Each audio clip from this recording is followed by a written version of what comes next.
माताजीच.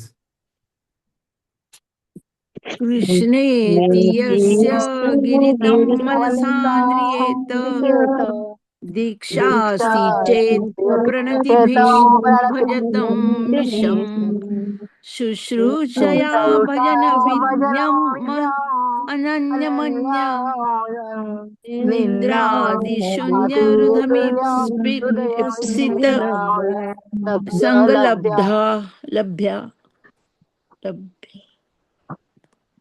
धन्यवाद. एक कोणीतरी भाषांतर. हरे कृष्ण. प्रभुजी मी वाचू. वाचू. हरे कृष्ण हरे. प्रभुजी.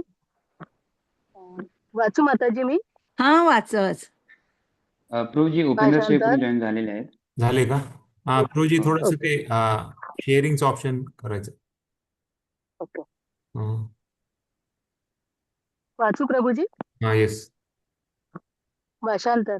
मनुष्याने जो भक्त भगवान श्रीकृष्णांच्या पवित्र नामांचा जप करतो त्याचा मनाने आदर करावा.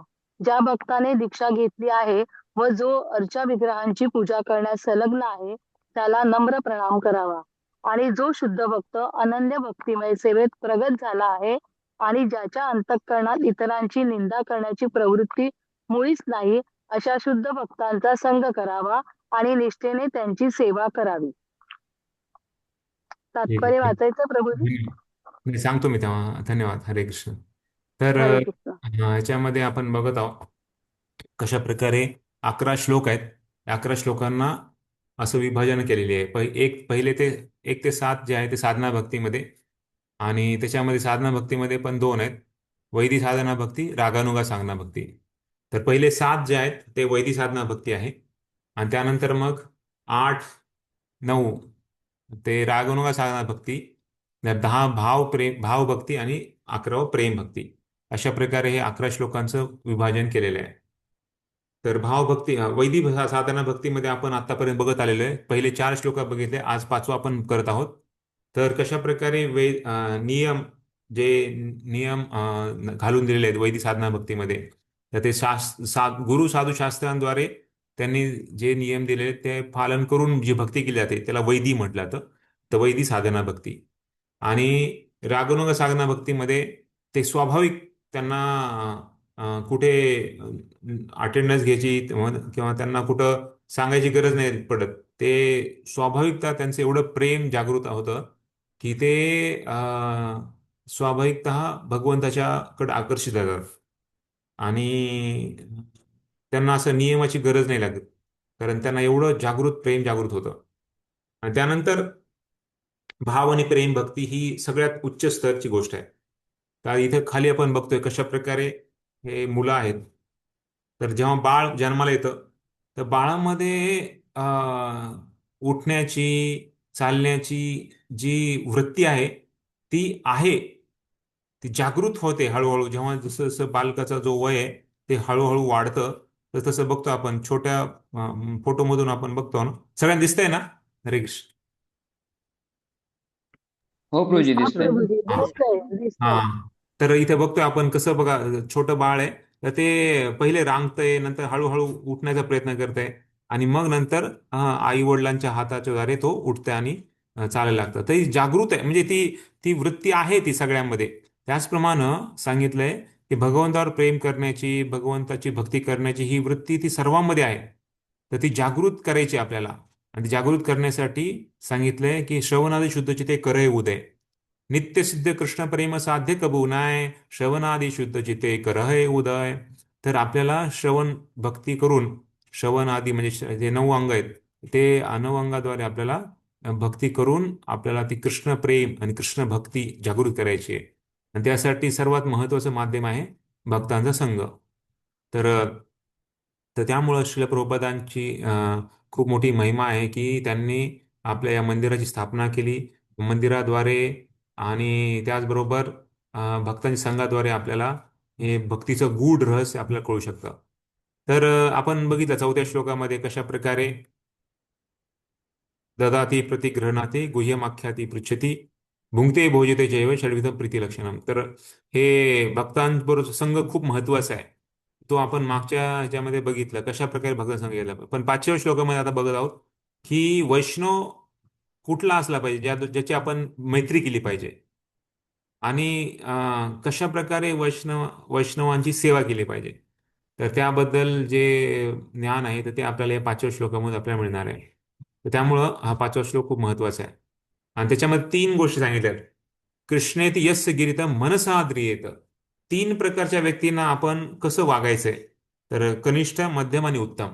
तर कनिष्ठ, मध्यम. कनिष्ठ अधिकारी म्हणजे कनिष्ठ भक्त म्हणजे काय?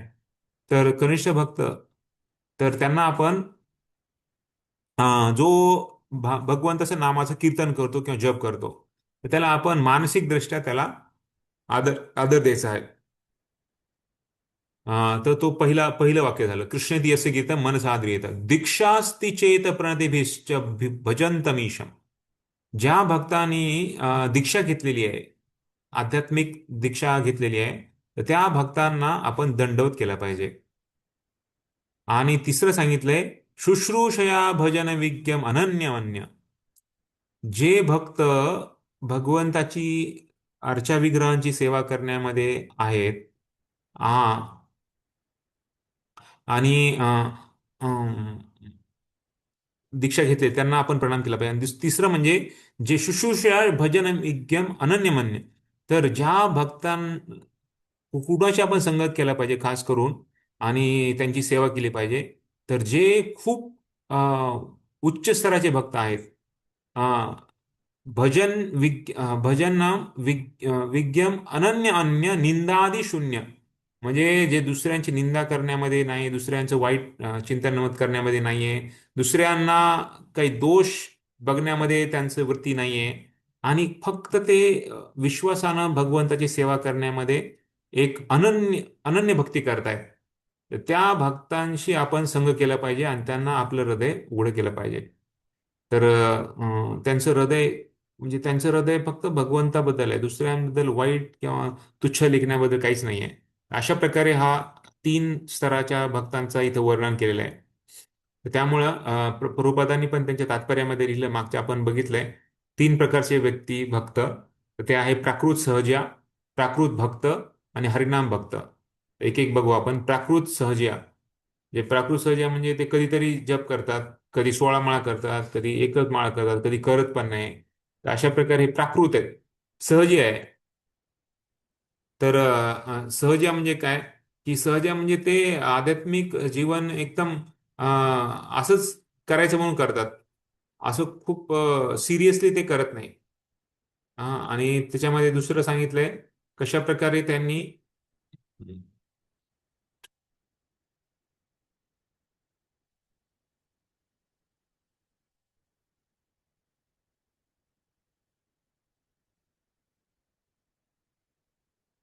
हा तर त्यांचा विश्वास भगवंतावर आहे. हा.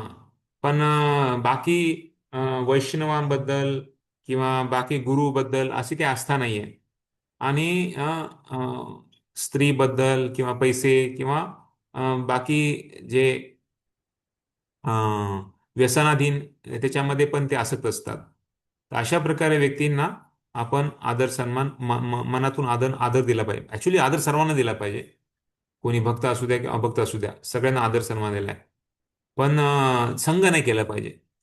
तर त्यांचा आपण संघ त्याग केला पाहिजे. अशा प्रकारे प्राकृत सहजी आहे. त्याच्यानंतर प्राकृत भक्त. तर प्राकृत भक्तांमध्ये आपण बघितलं कशा प्रकारे ते रोज 16 माळाचा जप करतात, 4 नियमाचं पालन करतात, पण ते फक्त गुरु आणि कृष्णांनाच सेवा करतात. वैष्णवाबद्दल त्यांना जास्त आदर नाहीये. आणि त्यांना वाटतं की मीच सर्वात महान भक्त आहे, मीच सर्वात मोठा शिष्य आहे. तर जेव्हा गुरु येतात तेव्हा ते खूप उत्साही असतात गुरुची सेवा करायला, मागे पुढे करायला. आणि वर्षातून एकदा दोनदा गुरु येतात तेव्हाच ते मंदिरामध्ये फुल गच्च भरले असतं मंदिर.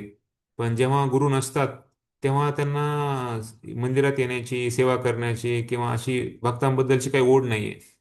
तर ते प्राकृत भक्त झाले, नावाला भक्त झाले. तर त्यांना पण आपण मनातून आदर दिला पाहिजे. आणि त्यांना आपण आपल्या शब्दाद्वारे त्यांना आपण थोडंसं भक्तीबद्दल बोललं पाहिजे, त्यांना भक्तीबद्दल आणखी प्रेरणा दिली पाहिजे. तर असे भक्त आहे. उदाहरण इथे आपण फोटोमध्ये बघतोय कशा प्रकारे जेव्हा सनातन गोस्वामी हे नवाब हुसेन शहाकडे राज्य करायचे, तर तेव्हा पंतप्रधान होते. आणि त्यांनी जेव्हा तिकडे गेले होते, तिथे चैतन्य महाप्रभूंना भेटायला गेले होते, तर तेव्हा त्यांच्याकडं दाढी होती आणि केस होते. आणि त्यांना बाहेरून असं बघितलं तर कोणाला वाटणार पण नाही, सनातन गोस्वामी आहे, एवढे मोठे महान भक्त आहे भगवंताचे. तर जेव्हा ते मग चैतन्य महाप्रभू तिथे वाराणसीला होते, आणि त्यांनी जेव्हा त्यांच्या घरामध्ये राहत होते, तर खास करून चंद्रशेखर वैद्य होते त्यांच्याकडे राहत होते, तर त्यांना सांगितलं बाहेर जा, आणि एक शिष्य एक भक्त आलेला आहे त्यांच्याकडे, त्यांना घेऊन या आतमध्ये. तर जेव्हा ते बाहेर गेले तेव्हा ते म्हणले भक्त कुणी नाहीच येते. तर ते म्हणले नाही, जा म्हणे. ते एखादा असं दाढीवाला असेल, हा आहे आहे म्हणे. मग तेव्हा त्यांनी बघितलं, मग तेव्हा मग चैतन्य महाप्रभू स्वतः तिथे त्यांना बोलवलं आणि त्यांना आलिंगन दिलं. तर तर त्यांचं उदाहरण सांगितलंय की भक्तांना समजायला पण भौतिकदृष्ट्या आपण भक्तांना भौतिकदृष्ट्या आपण नाहीच म्हणू शकत. तर त्यामुळं हे प्राकृत भक्ताबद्दल सांगितलंय. आणि त्यानंतर हरिनाम भक्त. हरिनाम भक्त म्हणजे काय, जो 16 माळा रोज 16च्या माळाचा जप करतात, 4 नियमाचं पालन करतात, आणि हरी गुरु वैष्णव तिघांना पण ते सेवा करतात. हरी, गुरु आणि वैष्णव म्हणजे भगवान, गुरु आणि सर्व वैष्णवांची सेवा करतात. आणि त्यांना आपण आपल्या काया वाचा मनसा याद्वारे आपण त्यांना आदर दिला पाहिजे, दंडवत केलं पाहिजे, आणि त्यांच्या आपण संघ घेतला पाहिजे. तर हे हरिनाम भक्त आहेत. तर प्रभुपाद लिहितात, हरिनाम भक्तापासून कसं मध्यम अधिकाऱ्यापर्यंत कसं आपण कोण प्रगत होऊ शकतं. त्यामध्ये त्याने सांगितलं की जे एक प्रामाणिक गुरूंकडून त्यांनी दीक्षा घेतलेली आहे, आणि ते सिरियसली भगवंताच्या सेवेमध्ये ते खूप सिरियस त्यांनी वाहून घेतलेलं आहे. म्हणजे ते खूप सेवेमध्ये तत्पर आहेत. हां, सिरियस आहेत. असं नाही की कधीतरी सेवा करू आणि कधीतरी मंदिरात येऊ, तर असं नाही आहे. तर ते खूप आपल्या भक्तीमध्ये पण खूप सिरियस आहेत आणि सेवेमध्ये पण. आणि अं, त्यांना आपण मध्यम अधिकारी समजलं पाहिजे, आणि ते त्यांना आपण अं, प्रणाम केला पाहिजे. तर तर यामुळे यासाठी आपल्याला पहिले जाणायचं आहे की कशा प्रकारे हे, कारण भक्ती म्हणजे सेवा आहे. हा, प्रेममयी सेवा. सेवाच नाही फक्त, तर प्रेममयी सेवा. त्यामुळे प्रेममयी सेवा म्हणजे आपण आपल्या हृदयातून त्यांना ज्याची आपण सेवा करतो त्यांना हृदयातून प्रसन्न करण्याचा प्रयत्न करतो. त्याला म्हणतात प्रेममयी सेवा.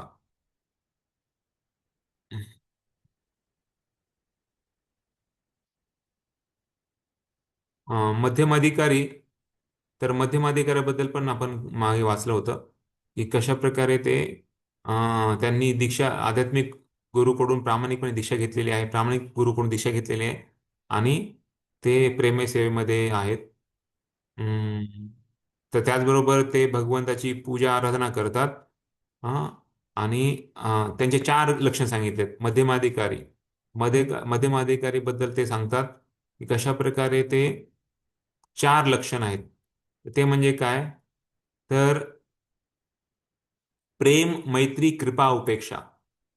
तर भगवंतांना एकदम उच्च स्तराची प्रेममय सेवा करणे, मैत्री, भगवंताच्या भक्तांशी मैत्री करणे, कृपा, जे अज्ञानी लोक आहेत त्यांना कृपा देणे, आणि उपेक्षा म्हणजे जे लोक द्वेष करतात, त्यांचा त्यांना उपेक्षा करणे म्हणजे त्यांना संग न करणे. तर अशा प्रकारे त्यांचे 4 लक्षण सांगितलेत मध्यम अधिकारी भक्तांचे. आणि मला वाटतं इथपर्यंत आपण मागच्या वेळी चर्चा बघितली होती.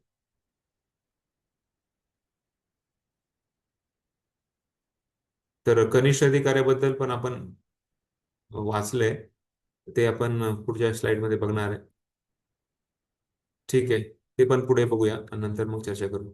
तर ह्याच्यामध्ये पण उत्तम अधिकाऱ्याबद्दल पण प्रोपात लिहितात की कशा प्रकारे उत्तम अधिकारी हे दुसऱ्यांच्या बद्दल दुसऱ्यांना कोणाला वाईट लेखणे किंवा दुसऱ्यांना वाईट बोलणे, तर हे अजिबात त्यांना त्याच्या गोडी नसते. त्यांचं हृदय पूर्ण साफ आहे आणि ते उच्च स्तराच्या कृष्ण भावनामृतमध्ये ते रत आहेत.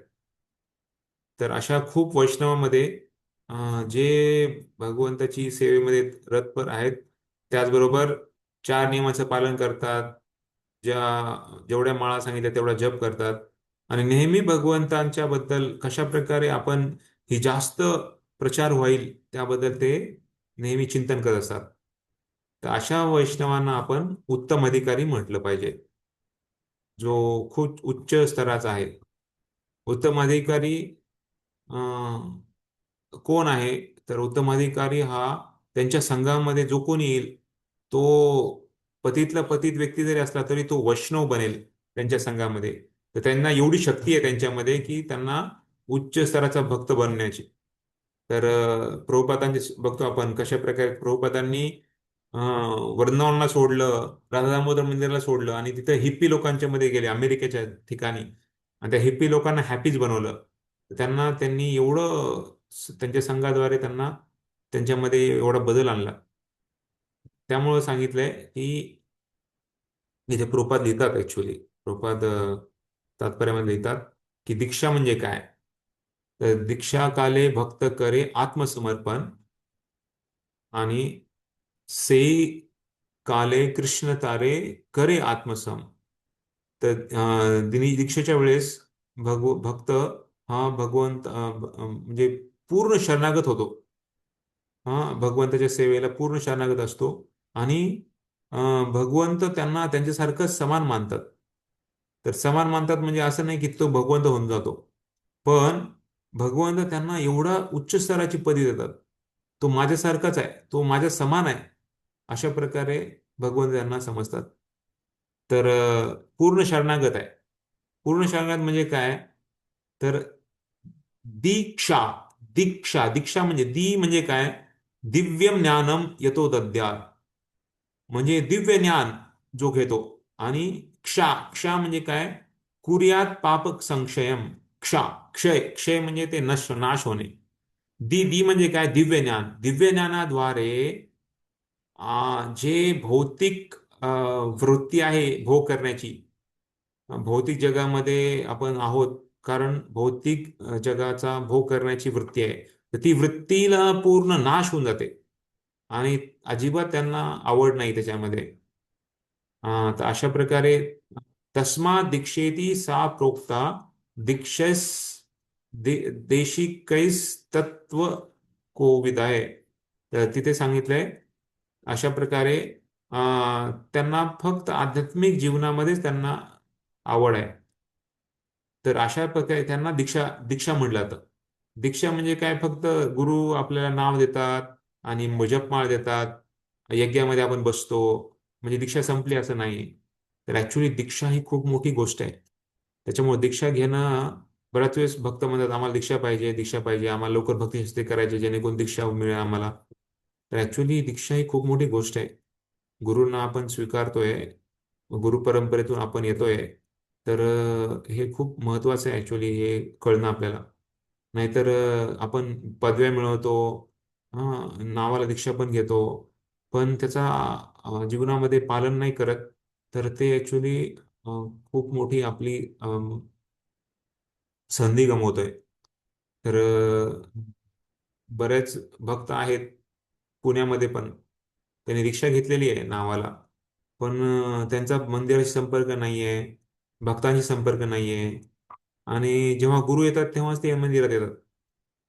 तर ह्याला दीक्षा नाही म्हणत. तर दीक्षा म्हणजे दिव्य ज्ञान रोज गुरुच्या द्वारे श्रवण केलं पाहिजे. त्यांचे प्रवचन ऐकणे, त्यांची काय इच्छा आहे, दीक्षा म्हणजे त्यांची काय इच्छा आहे की आपले जे शिष्य आहेत त्या शिष्यांनी काय केलं पाहिजे हे त्यांच्या प्रवचनाद्वारे ते सांगतात. त्यामुळे त्यांचं प्रवचन ऐकणे हे खूप महत्वाचं आहे. रोज गुरुचं श्रवण केलं पाहिजे गुरुच्या द्वारे, तरच आपण गुरुला जाणू शकतो. दिव्य ज्ञान त्यांच्याद्वारे येतं आपल्याला. दिव्य ज्ञान हृदय प्रकाशित. तर दिव्य ज्ञानाद्वारे हृदय प्रकाशित करतं आपल्याला. आज हृदयामध्ये काम, क्रोध, लोभ, मोह, मद, मत्सर हे जडलेले आहे. त्याला लगेच धुणं अवघड आहे, सोपं नाहीये. तर त्यामुळं रोज आपल्याला गुरुच्या वाक्यांतून आपण श्रवण केलं पाहिजे. जेवढं आपण श्रवण करू तेवढं आपल्याला ते शुद्ध करणार आहे. आणि हे तर त्यामुळे इथं प्रभुपाद लिहितात की अं, प्रत्येकाने अं, जेव्हा आपण या भौतिक इंद्रिय भोगाच्या परे जातो, तर तेव्हाच आपण गुरुला स्वीकारण्या दीक्षा स्वीकार गुरुकडून दीक्षा स्वीकारण्यासाठी आपण म्हणजे फिट होऊन जातो, म्हणजे आपल्याला गुणवत्ता मिळते. तर जो कोणी दीक्षा मिळवण्यासाठी सिरियस आहे, तर त्यांनी स्वतः तपस्या, ब्रह्मचर्या आणि मन, इंद्रिय आणि शरीर याच्यावर संयम हे खूप महत्वाचं आहे. म्हणजे दीक्षा मिळवण्यासाठी पहिले आपल्याला तयारी करावी लागणार आहे. तर काय तयारी आहे? तर इथं सांगितलंय की तपस्या, ब्रह्मचर्या आणि मन आणि शारीरिक संयम. तर अशा प्रकारे जर कोणी स्वतःला तयार करत असेल आणि त्याचबरोबर दिव्य ज्ञान जर घेत असेल, ज्याद्वारे त्याच्यामध्ये प्रकाश आध्यात्मिक ज्ञानाचा प्रकाश त्याच्यामध्ये होईल, तर तोच दीक्षा घेऊ शकतो. तर हे एका दिवसाचं किंवा एका तासाचं माळ मिळवणे की संपलं असं हे क्षण नाहीये. दीक्षा ही एक पद्धती आहे. आणि पद्धती केव्हा चालू होते? जेव्हा आपण साधुसंगामध्ये येतो. साधुसंगामधून मग श्रद्धा, साधुसंग, भजन क्रिया, अनर्थ निवृत्ती, निष्ठा, रुची, आसक्ती, भाव स्तरापर्यंत जेव्हा आपण जातो तेव्हा दीक्षा पूर्ण होते आपली. म्हणजे दीक्षा घेतलीये त्याचा आपल्याला पूर्ण साक्षात्कार येतो. तर त्यामुळं आपण भक्तांच्या संगतमध्ये येतो, आपण श्रद्धा मिळते आपल्याला. मग त्या श्रद्धाद्वारे आपण आपली श्रद्धा, साधुसंग, भजन क्रिया आपण चालू होते साधुसंगाद्वारे. त्यानंतर मग भजन क्रिया मध्ये आपल्याला दीक्षा जर मिळाली तर ती चालू झाली पद्धत. पण जोपर्यंत आपण भावपर्यंत जात नाहीये तोपर्यंत ऍक्च्युली आपण नाही म्हणू शकतो की माझी दीक्षा संपली किंवा मला दीक्षा मिळाली. तर त्या भाव स्तरावर काय होतं? भाव स्तरावर कृष्ण स्वतःच्या बरोबरीला मानतात भक्ताला. आणि भक्त कारण त्यांचे जे इंद्रिय आहेत ते शुद्ध होऊन जातात तोपर्यंत भाव स्तरावर. आणि ते मग भगवंतांना सेवा करण्यामध्ये सक्षम होतात. तोपर्यंतचा जी सेवा आहे ती ऍक्च्युली शुद्ध आहे का नाही ह्याचा प्रश्न आहे. तर त्यामुळं भाव स्तराची ही खूप उच्च स्तराची सेवा आहे. तर त्यामुळं आपण जेव्हा दीक्षा घेतो तर ते दीक्षा तर घेतलीच पाहिजे. पण दीक्षा म्हणजे संपलं नाहीये, दीक्षा म्हणजे सुरुवात आहे. त्यामुळे इनिशिएशन, इंग्लिशमध्ये त्याला इनिशिएशन म्हटलं जातं. इनिशिएशन म्हणजे इनिशिएट म्हणजे चालू. तर जी प्रक्रिया चालू होते त्याला इनिशिएट म्हटलं जातं. तर ही शरणागतीला आपण चालू केलेलं आहे. आणि भाव स्तरावर आपले जे अनर्थ आहेत ते सगळे निघून जातात आणि भगवंत आपल्याला त्यांच्या समान मानतात. तर तीन गोष्टी महत्त्वाच्या सांगितल्या आहेत. 64 जे भक्तीचे अंग आहेत त्याच्यामध्ये 3 महत्त्वाचे अंग आहेत. ते कुठले आहेत? आदो गुरु पादाश्रय, गुरूंच्या पदाचा आश्रय घेणे. कृष्ण दीक्षादी शिक्षणम. तर दीक्षा घेणे आणि शिक्षा घेणे, दीक्षा आणि शिक्षा दोन्ही महत्वाचे आहेत. कृष्ण दीक्षा, कृष्ण शिक्षा. आणि विश्रंभेन गुरु सेवा, म्हणजे एकदम नम्र भावाने गुरुची सेवा करणे. तर पहिलं गुरुचा आश्रय घेणे, पादाश्रय. दुसरं आहे दीक्षा आणि शिक्षा घेणे. आणि तिसरं आहे एक नम्र भावाने गुरुची सेवा करणे. विश्रंभेन गुरु सेवा. अशा प्रकारे हे 3 महत्वाचे अंग, पहिले 3 अंग आहेत 64 अंगामध्ये, पहिले 3 महत्वाचे आहेत कारण ते गुरुच्या संबंधित आहेत. तर त्यामुळं 7:30 प्रभू थर्ड काय सांगितलं? हा तिसरं काय सांगितलं? नम्रपणे. हा नम्रपणे गुरुची सेवा करणे, विश्रमेन गुरु सेवा. तर 7वा स्कंद, 7वा अध्याय आणि श्लोक संख्या 30. 7.7.30. तर हा एक श्लोक आहे. तर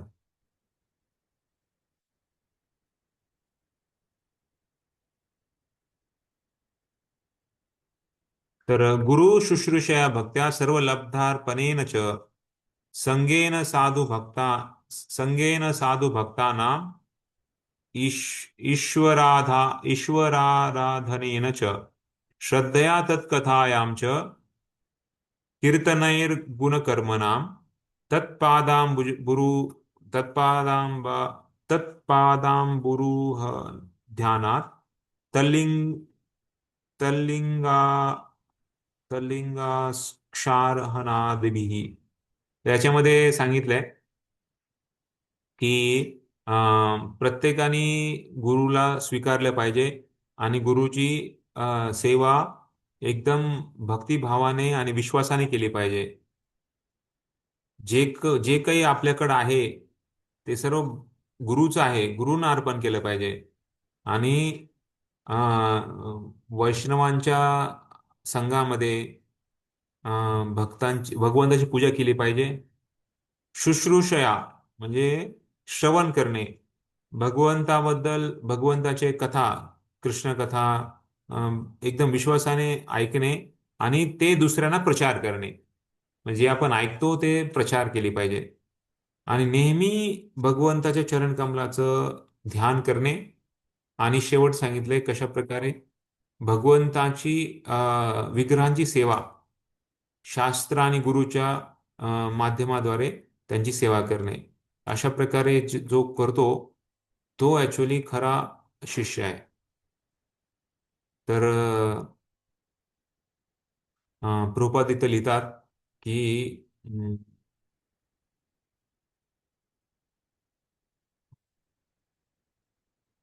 धर्मस्य तत्वम निहितम गुहाय. तर ॲक्च्युली जे धर्म आहे, धर्म काय आहे, धर्माचं तत्व काय आहे, तर ते खूप गुह्य आहे. त्याला समजणं, धर्म समजणं लगेच समजू शकत नाहीये. पण धर्मम तू साक्षात भगवत प्रणीतम. तर पण भगवंत सांगतात, ॲक्च्युली भगवंतच त्यांच्या धर्माबद्दलचे धर्माचे नियम सांगतात. आणि ते काय आहे तर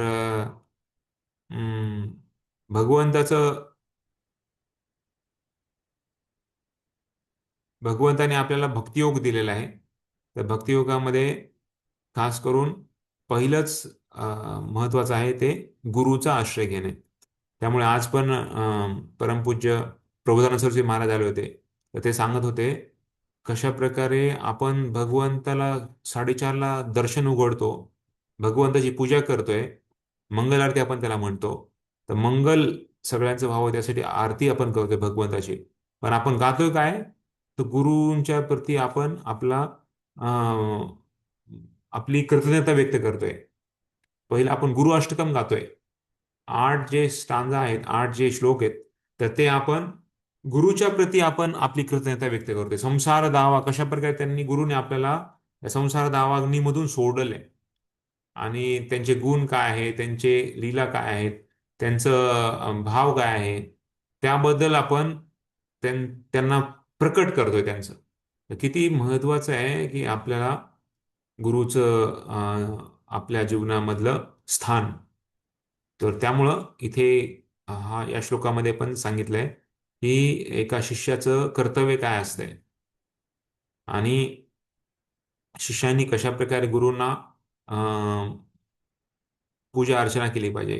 गुरु शुश्रूषा म्हणजे काय की गुरुची पूर्णपणे सेवा करणे. त्यांना शारीरिक जे काही लागतंय, त्यांच्या सर्व काही जे गरजा पुरवण्यामध्ये, तर तो शिष्य नेहमी एक नम्र सेवकाच्या भावनेमध्ये असतो आणि जे काही त्यांच्याकडे आहे ते सगळं गुरूंना आदर करतो.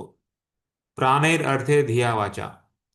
तर आपल्याकडे जे काही आपलं जीवन, प्राण, अ, अर्थ म्हणजे पैसा, बुद्धी, धिया आणि वाचा म्हणजे आपले शब्द, आणि ते सर्व गुरुच्या माध्यमातून आपण भगवंतांना अर्पण करतो. अ, आणि हे आपलं कर्तव्य आहे. तर आणि हे असं करायचं म्हणून नाही, तर ऍक्च्युली आपल्या हृदयातून केलं पाहिजे. म्हणजे असं नाही की मी गुरुला देतोय म्हणजे माझं नाव किती मोठं होईल, मला सगळ्यांनी लोकांनी वाहवा केली पाहिजे, कारण मी गुरुंना एवढं दान दिलं किंवा गुरुची एवढी सेवा केली, दुसऱ्यांसमोर मी एवढं बघा किती मोठे महान आहे. ऍक्च्युली हे नाही आहे. जर आपण भौतिकदृष्ट्या आम्हाला काहीतरी मिळावं या या भावनेमध्ये जर आपण गुरुची सेवा केली, तर ते शुद्ध नाहीये. अं, तर ऍक्च्युली त्यामुळं तरच ते अर्पण होतं. म्हणजे आपल्याला ऍक्च्युली म्हणजे भावना खूप महत्वाची आहे. कुठल्या भावनेमध्ये आपण सेवा करतोय. आणि सांगितलंय की भक्तांच्या संगतीमध्ये आपण राहणे. निर्जन भजन नाही सांगितलेलं. हं. भक्तिसंस्कृत काल पण सांगते महाराज कशा प्रकारे भक्तिसंस्कृत ठाकूरांनी निर्जन भजन हे नाही सांगितलेलं. निर्जन भजन म्हणजे काय, की हरिदास ठाकूरांसारखं 3 लाख नामजप, जंगलात जाऊन कुठेतरी बसून नामजप करणे, तर तसं नाही सांगितलेलं. आपल्याला सांगितलंय भक्तांच्या संघामध्ये येऊन भक्ती करणे. आणि विश्वनाथ ठाकूर पण सांगतात की जे काही आपण गुरुंना जे काही आपण देतो ते प्रेम आणि प्रेम आणि आपल्या भावनाद्वारे दिलं पाहिजे, म्हणजे शुद्ध भावना असल्या पाहिजे. आणि त्याचबरोबर भक्तांच्या संगतीच्या बद्दल माहिती ते महत्व सांगतायत. तर साधू साधू हा कोण आहे? तर साधू म्हणजे तो साधू वृत्ती त्याची प्रकट होते. हे फक्त ड्रेसवर साधू नाही होऊ शकत. तर साधू हा अं, साधू वृत्तीचा असला पाहिजे. वैष्णव म्हणजे काय, तर अं,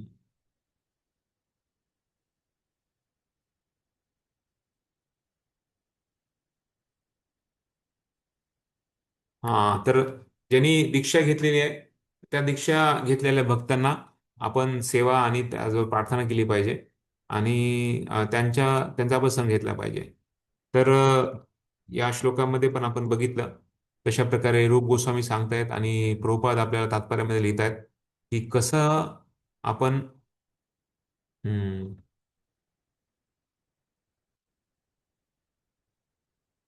अं,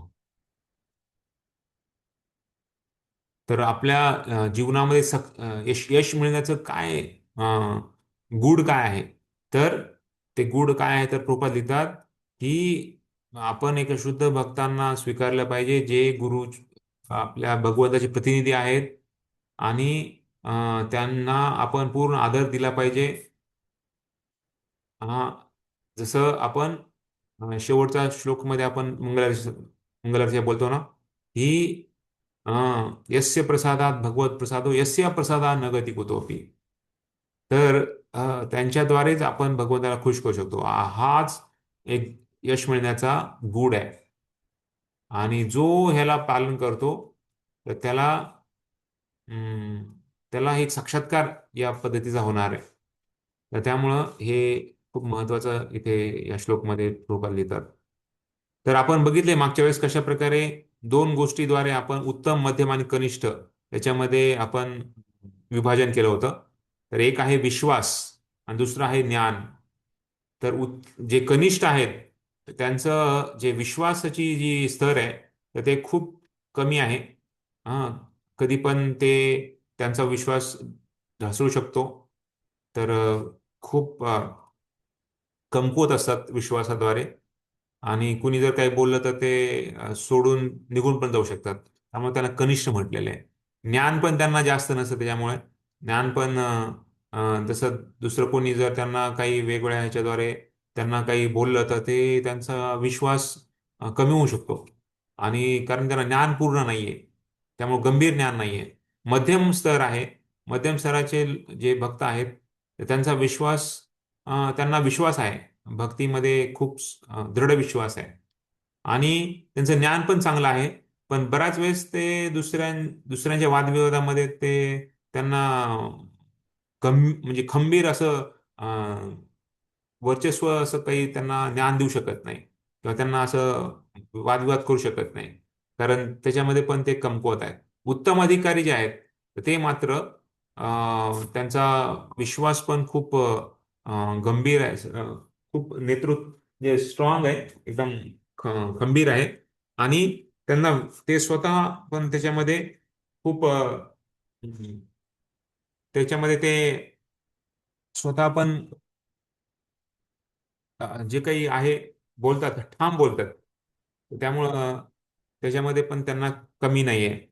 आणि दुसऱ्यांना ते पराजित पण करू शकतात, कारण त्यांना त्याच्यामध्ये ज्ञान खूप आहे. तर अशा प्रकारे या वैदिक साधना भक्तीमध्ये आपण 3 स्तर हे बघितले: कनिष्ठ अधिकारी, मध्यम अधिकारी, उत्तम अधिकारी. 2 गोष्टीवर त्यांचं विभाजन आपण केलं होतं: त्यांचा विश्वास आणि त्यांचं ज्ञान. तर हा एक श्लोक येतो चैतन्य चरितामृतमध्ये: श्रद्धा शब्दे विश्वास कहे सुदृढ निश्चय, कृष्ण भक्ती कळले सर्व कर्म कृत होय. तर चैतन्य चरितामृतमध्ये मध्य लीलामध्ये 22व्या अध्यायामधला 62वा श्लोक आहे, 22.62. तर त्याच्यामध्ये सांगितलंय: श्रद्धा शब्दे विश्वास कहे सुदृढ निश्चय. ज्याला जी श्रद्धा जी आहे, तर ती म्हणजे विश्वास आहे त्यांना, म्हणजे दृढ श्रद्धा आहे. आणि कशी आहे, त्यांना काय श्रद्धा आहे की फक्त आपण जर ही भक्ती केली, प्रेममय भगवंताची सेवा केली, तर सगळ्या गोष्टींना आपण पार केलेलं आहे. आपण उच्च स्तराच्या भक्तीला आपण मिळवलेलं आहे. आणि हाच विश्वास आपल्याला भक्तीमध्ये असला पाहिजे, की बाकी आपल्याला दुसरं काही नको. म्हणजे जसं कृष्ण सांगतात ना, सर्व धर्मान् परित्यज्य मामेकम शरणम व्रज, अहम त्वाम सर्व पापेभ्यो मोक्षयिष्यामि मा शुचः. तर त्यामुळं भगवंतानी पण सांगितलंय, जेव्हा आपण भक्ती करतो तेव्हा बाकी गोष्टीमध्ये आपल्याला त्याच्यामध्ये अ, चिंता करायची गरज नाहीये. त्यामुळं आपण जे काही कर्म केले असतील पहिले, तर आता आपण जर प्रामाणिकपणे भक्ती करत असेल, तर त्या सगळ्यांना भगवंत म्हणतात, मी सगळं त्याला तारून जाईल, तुम्ही ती चिंता नका करू. एवढं भगवंताचं म्हणजे आपल्याला वचन दिलेलं आहे, की आता फक्त तुम्ही आता भक्ती चालू केलेली आहे, ती चालू राहू द्या. आणि बाकी गोष्टींबद्दलची तुम्ही विचार करू नका. आता फक्त जर आपण प्रामाणिकतेने भक्ती केलं राहिलं, त्यामुळे सांगितलंय की जे कोणी प्रामाणिक भक्ती करणे, गंभीर भक्ती करणे, आणि नो अल्टरियर मोटिव्ह, म्हणजे भक्तीमधून मला काहीतरी मिळावं ही भावना नको. या 3 गोष्टी जर आपण करत असेल, तर आपण भक्तीमध्ये भगवंताची कृपा प्राप्त करू शकतो. त्यामुळं सिरियस, सिन्सिअर आणि विदाऊट अल्टरियर मोटिव्ह या 3 गोष्टी सांगितलेल्या आहेत. तर आपण भक्तीमध्ये गंभीर भक्त बनायचं आहे, आणि प्रामाणिक भक्ती करायची. म्हणजे काय, की असं नाही की आता थंडी आहे किंवा गरमी आहे किंवा पाऊस आहे, तर आपली भक्ती कमी होईल. हां. किंवा आपल्या जीवनामध्ये काही घडलं, मग आपण 16 माळाच्या आपण आज 4च माळा केल्या, कारण आज काहीतरी झालं, आता एवढं बिझी आहे. तर हे प्रामाणिक नाहीये. तसे प्रामाणिक म्हणजे काही जरी झालं तरी जेवढे नियम आहेत, किंवा जेवढे अटी आपण केलेल्या आहेत, जेवढं आपण जे काही करतोय, तर त्याला तोडगा देत नाही, त्याच्यावर आपण हे करत नाही. तर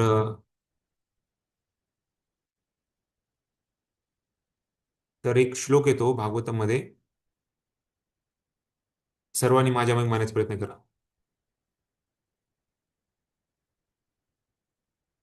देवर्षी भूताप्तरणाम पितॄणाम देवर्षि भूताप्त नॄणां पितॄणां न किङ्करो नायं नृणी च राजन् न न किङ्करो किङ्करो नायमृणी नाय च मृणी च राजन् राजन् सर्वात्मनाय शरणं शरण्यम् सर्वात्मनाय सर्वात्मनायं शरणं शरणं शरण्यं शरण्यं गतो मुकुन्दं परिहृत्य कर्तम् गतो गतो मुकुन्दं मुकुन्दं परिहृत्य परिहृत्य कर्तम्. कर्तम् तर या जगामध्ये आपण जन्माला आलेलो आहे. तर आपल्याला खूप काही आपल्यावर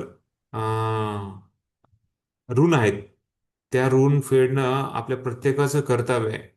आणि त्या ऋण जर नाही फेडल्या तर ऍक्च्युली खूप मोठं पाप आपण करतोय. पण इथे सांगितलंय, नारद मुनी सांगतात वसुदेवाला. नारद मुनी वसुदेवचा संवाद आहे, त्याच्यामध्ये ते सांगतायत की जो भक्त बनतो, जो मुकुंदाची सेवा करतो, जो कृष्णाची सेवा करतो, तर त्याला हे सर्व जे काही ऋण आहेत ते सगळे ऋण फिटले जातात. का? कारण तो सर्व धर्मान परित्यज्य मामेकम शरणम भजत अहम त्वाम सर्वपापेषु. कारण तो भगवंताला शरण गेलेला आहे. आणि भगवंताला शरण गेल्यामुळं त्याला बाकी ऋण जरी नाही तो फेडू शकला तरी त्याला ह्याचं पाप लागणार नाही. तर त्यामध्ये सांगतात की देवर्षी भूताप्त नाम पितृनाम. तर सांगतायत की हम्म, त्याला कुठले कुठले ऋण आहेत. तर देवी देवतांचं ऋण आहे, देवर्षी, भूताप्त, तर देव देव म्हणजे देवी देवता, ऋषी म्हणजे साधू. कारण साधूंनी सगळे शास्त्र लिहिले आहे. साधूंनी सगळं शास्त्राद्वारे आपल्याला मार्गदर्शन दिलेलं आहे. त्यांच्यावर त्यांचं खूप मोठं ऋण आहे आपल्यावर. साधू ऋषी मुनींनी किती बघा, त्यांनी लगेच जेव्हा त्यांना कळालं कलियुग येणार आहे तर त्यांनी मोठा यज्ञ चालू केला. कारण त्यांना साधून साधूंना प्रत्येक जीवात्म्याबद्दल खूप विचार करतात. आणि देवी देवता आपल्याला सगळं देणारे देवी देवता आहेत. मग जे काही पाऊस आहे, वारा आहे, ऊन आहे, हे सर्व देवी देवतांद्वारे मिळतं. भूत म्हणजे जे बाकी जीवात्मा आहेत, तर त्यांच्याकडून पण जसं सकाळी सकाळी आपण बघतो पक्षी, कोकिळ किंवा कोंबडा. जसं पहिल्यांदा अलार्म नव्हता, अलार्मला कोंबडा मोठ्याने हे करायचा. तर गायीकडून आपल्याला दूध मिळतंय. म्हणजे प्रत्येक प्राणी मात्रांकडून आपल्याला काही ना काहीतरी मदत होते. आप्त म्हणजे आपले जे मित्र आणि नातेवाईक आहेत त्यांच्याकडून आपल्याला ऋण आहे. नृणाम बाकी जे सामान्य जीव आहेत. तर पितृ आपले जे पितृ आहेत त्यांचे. तर अशा प्रकारे आपण एवढ्या सगळ्यांचं आपण ऋणी आहेत आणि त्यांचे आपण सेवक आहेत. तर त्यामुळं पण सांगितलंय, जर आपण मुकुंदाला शरण गेलं तर ह्या सगळ्या ह्याच्यातून आपल्याला मुक्तता मिळू शकते.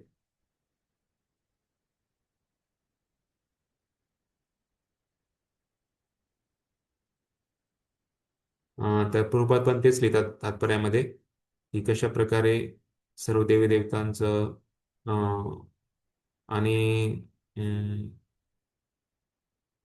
हा जसं गाईचं प्रभुपाद देतात, गाई गाई एवढं दूध येत आहे, त्या दुधाद्वारे आपण एवढे 200-300 प्रकारचे आपण पदार्थ बनवतो. आणि प्रभुपाद लिहितात सकाळी सकाळी एवढे सुंदर आवाजामध्ये पक्षी, कोकिळ किंवा वेगळे पक्षी खूप सुंदर आवाज करतात. आणि आपल्याला सकाळी सकाळी एवढा चांगला आवाज करून आपल्याला उठवण्यासाठी आपल्याला हे करतात.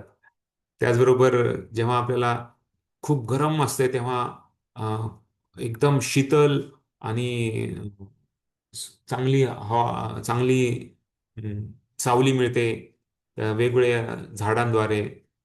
तर आपण वेगवेगळ्याद्वारे आपण प्रत्येक प्राणी, पशु, झाडे, झुडपं आणि वेगळे व्यक्ती त्यांच्याकडून आपण सेवा स्वीकारत आहोत. तर त्यांच्याकडे सगळ्यांचं आपल्याला ऋण आहे. पण आणि त्याचबरोबर ते सांगतात की कशा प्रकारे आपण आपलं जे ज्ञान आहे किंवा संस्कृती आहे, तर ते सर्व या आपल्या समाजामध्ये राहून आपण शिकतो. तर त्यामुळे प्रत्येक जीवात्म्या ज्या आपल्या सोसायटीचे जे लोक आहेत त्या सगळ्यांचं आपल्याला ऋण आहे. पण ते म्हणतात की ज्याप्रमाणे यथा तरोर मूल निषेचनेन तृप्यंती तत्स्कंद भुजोपशाखा. जसं आपण मुळाला पाणी घातलं तर सगळ्याला पाणी मिळतं. पानाला, फळाला, फळाला, फुलाला, खोडाला सगळ्याला पाणी मिळतं. त्याचप्रमाणे प्राणोपहाराचे इंद्रियाना, ज्याप्रमाणे आपण शरीरामध्ये अन्न टाकलं तर सगळ्या अवयवांना ते अन्नाची शक्ती मिळते. त्याचप्रमाणे कृष्णाची आपण सेवा केली, पूजा केली तर सगळ्या प्राणीमात्रांची सेवा होऊन जाते. कारण सगळं काही भगवंतापासून उत्पन्न होतं. सगळं काही भगवंताद्वारेच संरक्षित केलेलं आहे. आणि सगळ्या शेवटी सगळं काही भगवंतामध्येच मिसळून जातं. त्यामुळं सगळ्यांचे सुहृद, सगळ्यांचे मित्र, सगळ्यांचे संरक्षक आणि सगळ्यांचे हितचिंतक तर हे भगवंतच आहेत.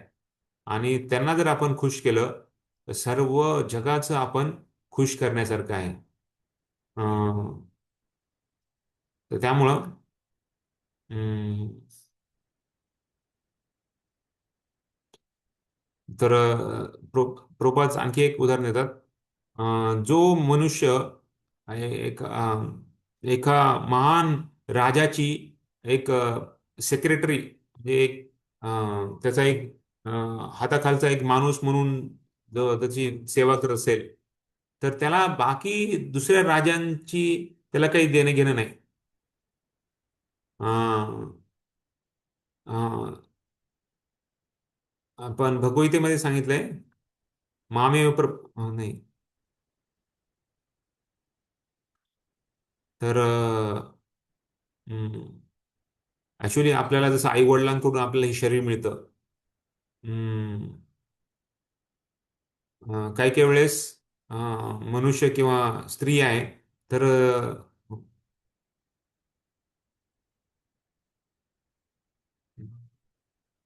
sometimes we find that particular man or woman may become important at a given time.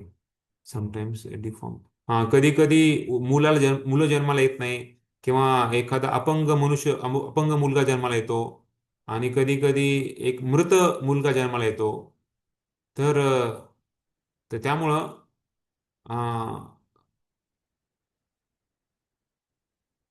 त्यामुळं हे मुलगा कसा जन्माला येईल, केव्हा जन्माला येईल का नाही, हे सगळं फक्त स्त्री आणि पुरुष एकत्र आल्यावर होईल असं नाहीये.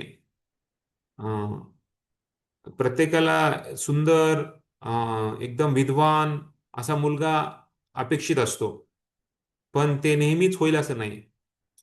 तर त्यामुळे सांगितलंय की ऍक्च्युली सगळं काही भगवंताची कृपा आहे.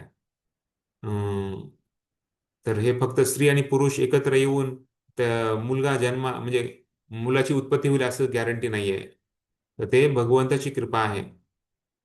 जेव्हा पुरुष आणि स्त्री एकत्र येतात आणि मुलगा जन्माला आला तर हे भगवंताची कृपा म्हणून आपण स्वीकारलं पाहिजे.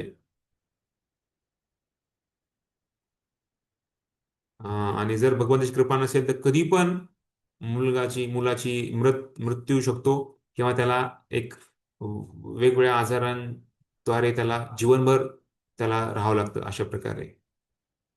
तरी त्याच्यामध्ये मोठं तात्पर्य रूपात लिहितात.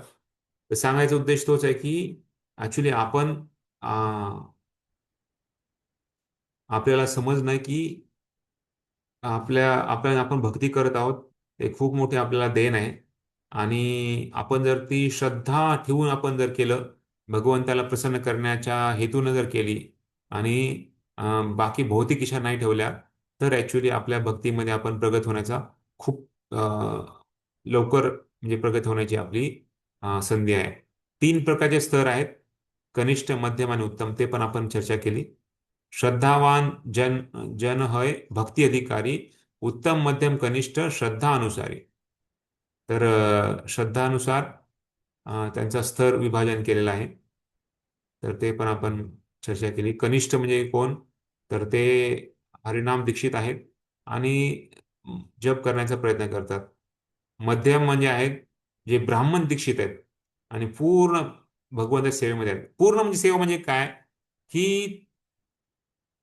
जरी ते जॉब करत असतील, पण ऍक्च्युली नॉर्मल व्यक्ती जो सामान्य व्यक्ती आहे आणि जो दीक्षित भक्त आहे त्याच्यामध्ये काहीतरी फरक असला पाहिजे. पहिली जी आपण जबाबदारी जिम्मेदारी आहे की आपण आपला गुरुशी नातं प्रस्थापित करण्याचा दिवसामध्ये सगळ्यात महत्वाचा सकाळचा वेळ आपण दिला पाहिजे. त्यामुळे प्रभुपादांनी सांगितलं मंगल आरती किंवा जो मॉर्निंग प्रोग्राम आहे तो सगळ्यांसाठी आहे. असं नाही की फक्त ब्रह्मचार्यांसाठी किंवा संन्यासासाठी आहे. फक्त मंदिरातच करायचं असं नाही. ऍक्च्युली प्रत्येकाची जबाबदारी आहे ही आपण आपला सकाळचा प्रोग्राम करणे, खास करून 16 माळाचा नामजप आणि 4 नियमाचे पालन आणि भगवंताची थोडी आराधना करणे. कारण भगवंताला आपल्याला आपलं जे घर आहे हे भगवंताचं आहे हा आपल्याला दाखवून द्यायचा आहे. त्यासाठी त्यांना तसं केंद्रबिंदू आपल्याला ठेवायचं आहे. मग सगळ्यांचं आपण केंद्रबिंदू असलं पाहिजे. प्रभुपाद सांगतात मी जेव्हा छोटा होतो मी ऐकायचो रोज संध्याकाळी सकाळी बेल बेल ऐकायचो. माझी वडील आणि माझी आई एवढे भगवंताची सेवा करायची, आराधना करायची. तर प्रभुपाद सांगायचे की मला आणखी पण आठवतं की त्यांनी कसे भगवंताची सेवा करायचे. एवढी सुंदर घरातलं वातावरण त्यांनी ठेवलं होतं. कारण ते घर भगवंताचं आहे या भावनेनं. त्यामुळं केंद्रबिंदू भगवंताला ठेवणं म्हणजे काय, की आपलं जे काही घडतंय ते भगवंताचं एक व्यक्ती आपल्याशी संबंधित आहे. हे सगळं भगवंताचं आहे. त्यामुळं सकाळी पण आपण मंदिरामध्ये स्कोर अनाऊन्स करतो की काल एवढ्या भक्तांनी एवढे ग्रंथ वितरण केले. का? कारण हे भगवंताचं मंदिर आहे. जे काही घडतंय ते भगवंताचंच ऍक्च्युली आहे. आणि भगवंताच्या प्रसन्नतेसाठी आपण त्यांना रोज हे मार्जिन देतो. त्यामुळं मार्क्सवर किंवा जे स्कोर ते अनाऊन्स करतो. तर आपले भक्त जे आहेत आणि बाकी सामान्य व्यक्ती आहेत त्यातला फरक असला पाहिजे आणि तो आपण स्वतः प्रत्येकाने ह्याच्यामध्ये पालन केलं पाहिजे. त्यामुळं सकाळचा जो जप आहे तर तो खूप क्वालिटी आहे आणि क्वांटिटी पण. म्हणजे क्वालिटी कशामुळे आहे? कारण आपण ब्रह्ममुहूर्तामध्ये आपण भगवंताला वेळ देतोय. सकाळी उठल्या उठल्या भगवंताला पहिले आपण त्यांचं नाव पुकारतोय, त्यांचं पूजा करतोय. तर हे सर्वात म्हणजे जीवनाचा सगळ्यात महत्वाचा वेळ आहे.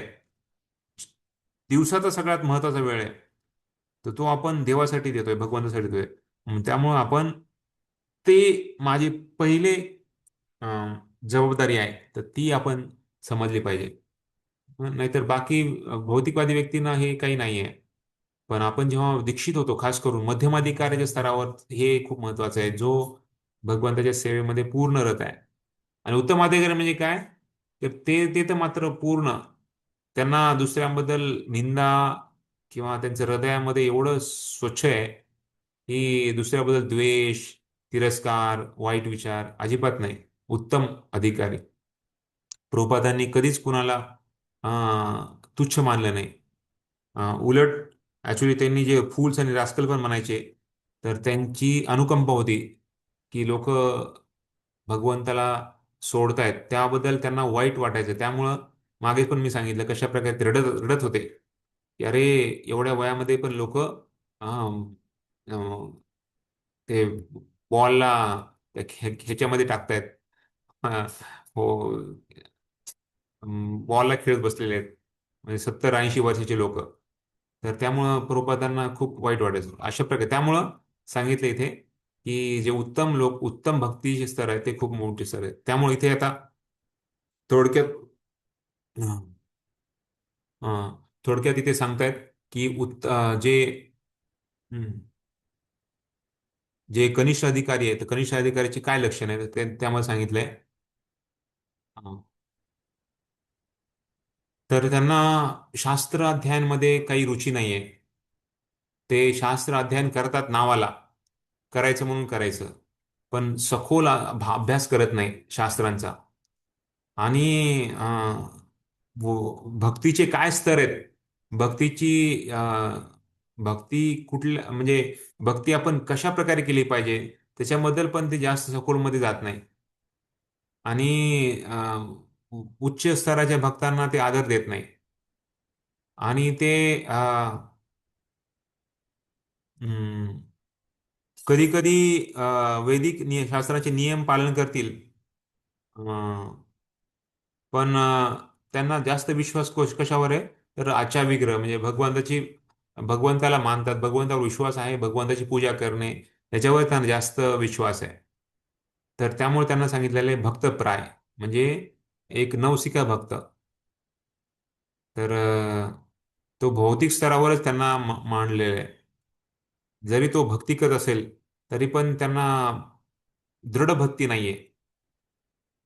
तर इथे सांगितलंय कनिष्ठ भक्ताच्या जे कनिष्ठ अधिकारी आहेत तर त्यांचे गुणधर्म काय त्याच्यावर सांगितलेलं आहे. त्यांना वाटतं की भौतिकदृष्ट्या प्रगती केली तर तर तर मी भक्तीमध्ये खूप प्रगती करतोय, किंवा माझ्याकडं खूप काही वेगवेगळे कौशल्य आहेत, वेगवेगळ्या म्हणजे कला आहेत, आणि त्याच्यामध्ये खूप निपुण आहे भौतिकदृष्ट्या. तर मी भक्तीसाठी पण खूप प्रगती केली असं त्यांना वाटतं, पण ऍक्च्युली ते नवसिक्या भक्ताचं लक्षण आहे. जसं मी मागे पण सांगितलं ना, की कुणाला वाटतं की मी मोठं दान दिलं आणि ते सगळ्यांना पोहोचावं, सगळ्यांना कळावं. जसं कोणी कोणी येतं आणि ते म्हणतंय की अरे त्या फॅनवर माझं नाव नाही लिहिलं, मग नाव लिहिलंय. तर एक भक्त सांगत होते की एक डोनर आला आणि त्यांनी नाव नाव बघायचं म्हणून त्यांनी फॅन बंद करा म्हणे. मग फॅन बंद केला तर नाव दिसत होतं. तुम्हाला फॅन बंदच ठेवा, कारण ते नाव दिसायला पाहिजे ना. पण मग फॅन लावायचा उद्देश काय आहे? ते जर नाव दिसत नसेल, क- नाव दिसायचं म्हणजे फॅन बंद ठेवायचा, मग ते फॅन जर चालूच होत नसेल तर त्या फॅन लावून काय फायदा आहे? तर ते भक्त सांगत होते की त्याला वाटायचं की अरे माझं नाव सगळ्यांना कळलं पाहिजे, पण मग ते फॅन चालूच नसेल तर त्या फॅनचा उपयोग काय आहे? तर काही काही लोक बऱ्याच वेळेस दान देतात. एक सायकल दान दिली किंवा गाडी दान दिली, पण ती गाडी खराब होती, ती चालत नव्हती, त्यामुळे दान दिली. तर दुसऱ्यांना दाखवण्यासाठी भक्ती ही केलं तर ते नवसिक्या भक्ताचं लक्षण आहे. अर्चन आणि भजन. तर अर्चन म्हणजे कसं मी पूजा करतोय लोकांनी बघितलं पाहिजे. भजन म्हणजे काय की ऍक्च्युली जसं इथे बघतोय आपण बिर्ला मंगल ठाकूर, तर ते भगवंताची भक्ती करत होते, त्यांना जसे डोळ्यात दिसत नव्हतं, कृष्ण समोर स्वतः येऊन ते ऐकत होते त्यांचं भजन. का? कारण ते हृदयातून भजन करत होते. तर हृदयातून भक्ती केली पाहिजे, नावाची भक्ती नाही, कामाची. जेवढं आपण नावाची भक्ती करू तर तेवढा ऍक्च्युली हृदयातून आपल्याला आनंद नाही मिळणार. तर भक्ती ही आनंद, हृदयातून आनंद मिळण्यासाठी केलेली पाहिजे. आपलं नामजप, आपलं श्रवण, आपलं कीर्तन, आपली सेवा. राधानंद महाराज सांगतात की आपल्याला मोठं काही करायचं नाही भक्तीमध्ये. जसं बऱ्याच माताजी आहेत, तर आपली एक घराचं घर झाडून जरी आपण स्वच्छता केली, का? कारण हे घर भगवंताचं आहे, आणि हे हे भगवंताची सेवा मी करत आहे या भावनेने जर त्यांनी झाडून काढलं, ही सगळ्यात मोठी सेवा आहे. एखादा संन्यासी प्रवचन देत असेल पण त्याला गर्व असेल तर त्याच्यापेक्षा ती माताजींनी झाडू केलेली, पोछा केलेली सेवा मोठी आहे. का? कारण त्यांचा भाव होता, भक्तीचा भाव होता. आणि भगवंत सगळीकडे आहेत.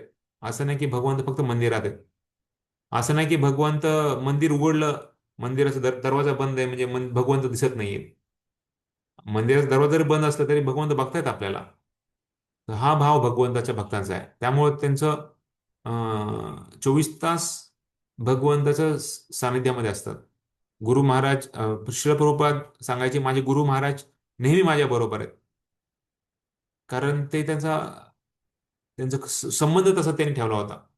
त्याचप्रमाणे आपणही भगवंताला आहेत या भावनेनं आपण आपले कार्य, आपली वाचा आणि आपली मन असं आपण त्याच्यामध्ये लावलं पाहिजे.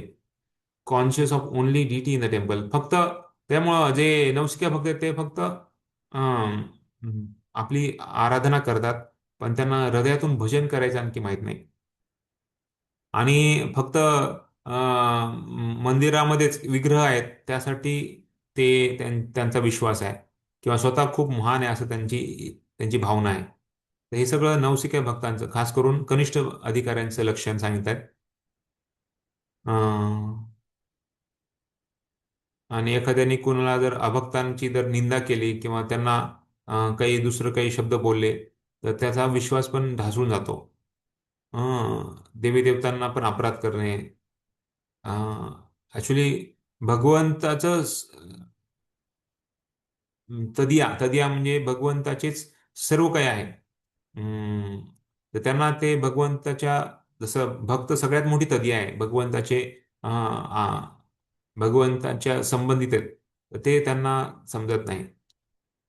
तर त्यामुळे इथे सांगितलंय की कशा प्रकारे अं, अं, एक कनिष्ठ भक्त आहे, तर तो जेव्हा एक महान भक्ताच्या सानिध्यामध्ये येतो, तर तो लगेच त्याचं भक्तीमध्ये प्रगती होते. जसं ध्रुव महाराज बाळ होता, ध्रुव बाळ होता. ध्रुव बाळ जेव्हा त्यांच्या सुरुचीनं खूप वाईट शब्द बोलले, आणि जेव्हा सुनीतीनं सांगितलं की देवाचे शोध घेण्यासाठी बरेच ऋषीमुनी जंगलात जातात, तर तो लगेच निघाला जंगलात.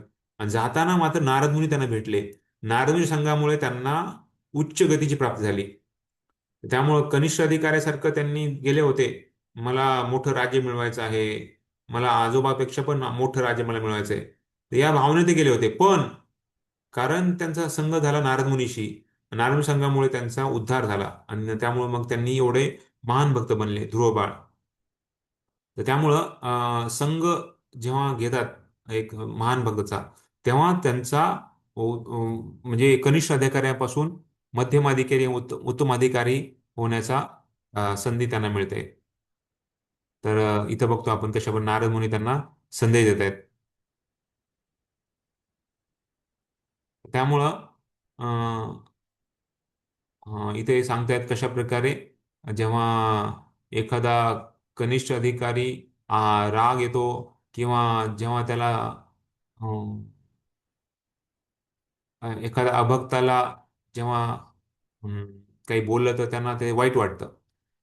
तर त्याबद्दल सांगितलेलं आहे.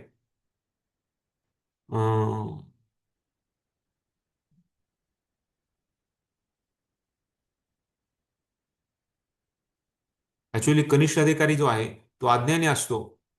त्यांना भक्तीचं गूढ त्यांना माहीत नाहीये. आणि त्यामुळं कशा प्रकारे भक्त कृष्ण भावनेमध्ये ते किती महान स्तराची आनंद घेतात, तर हे त्यांना कळत नाही. आणि अं,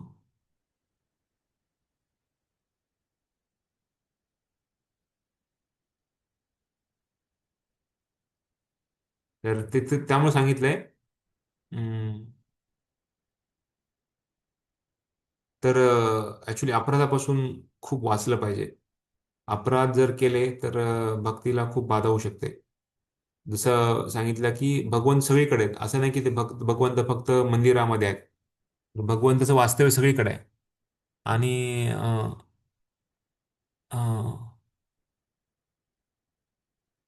तर आपण पाश्चात्य देशामध्ये पण बघतो. अं, बरेच लोक पापमय कृत्य करतात त्यांच्या घरामध्ये किंवा रस्त्यावर.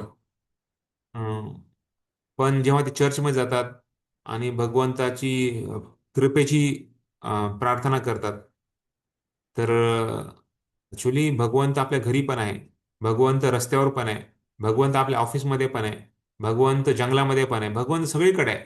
आणि त्याच्यामुळं भगवंताची आराधना सगळीकडे केली पाहिजे. भक्ती करून त्यांच्या चरणाची आराधना केली पाहिजे, असं प्रभुपाद सांगतात. ते फक्त मंदिरातच नाही, मध्वाचार्यांचं पण हे वाक्य आहे. तर त्याला मध्यमाधिकाऱ्यांच्या या लक्षणापासून आपल्या वरती कनिष्ठ अधिकारीकडून मध्यमाधिकाऱ्याकडे जायचं आहे. त्यासाठी सांगितलंय हे हे पालन करणे. आणि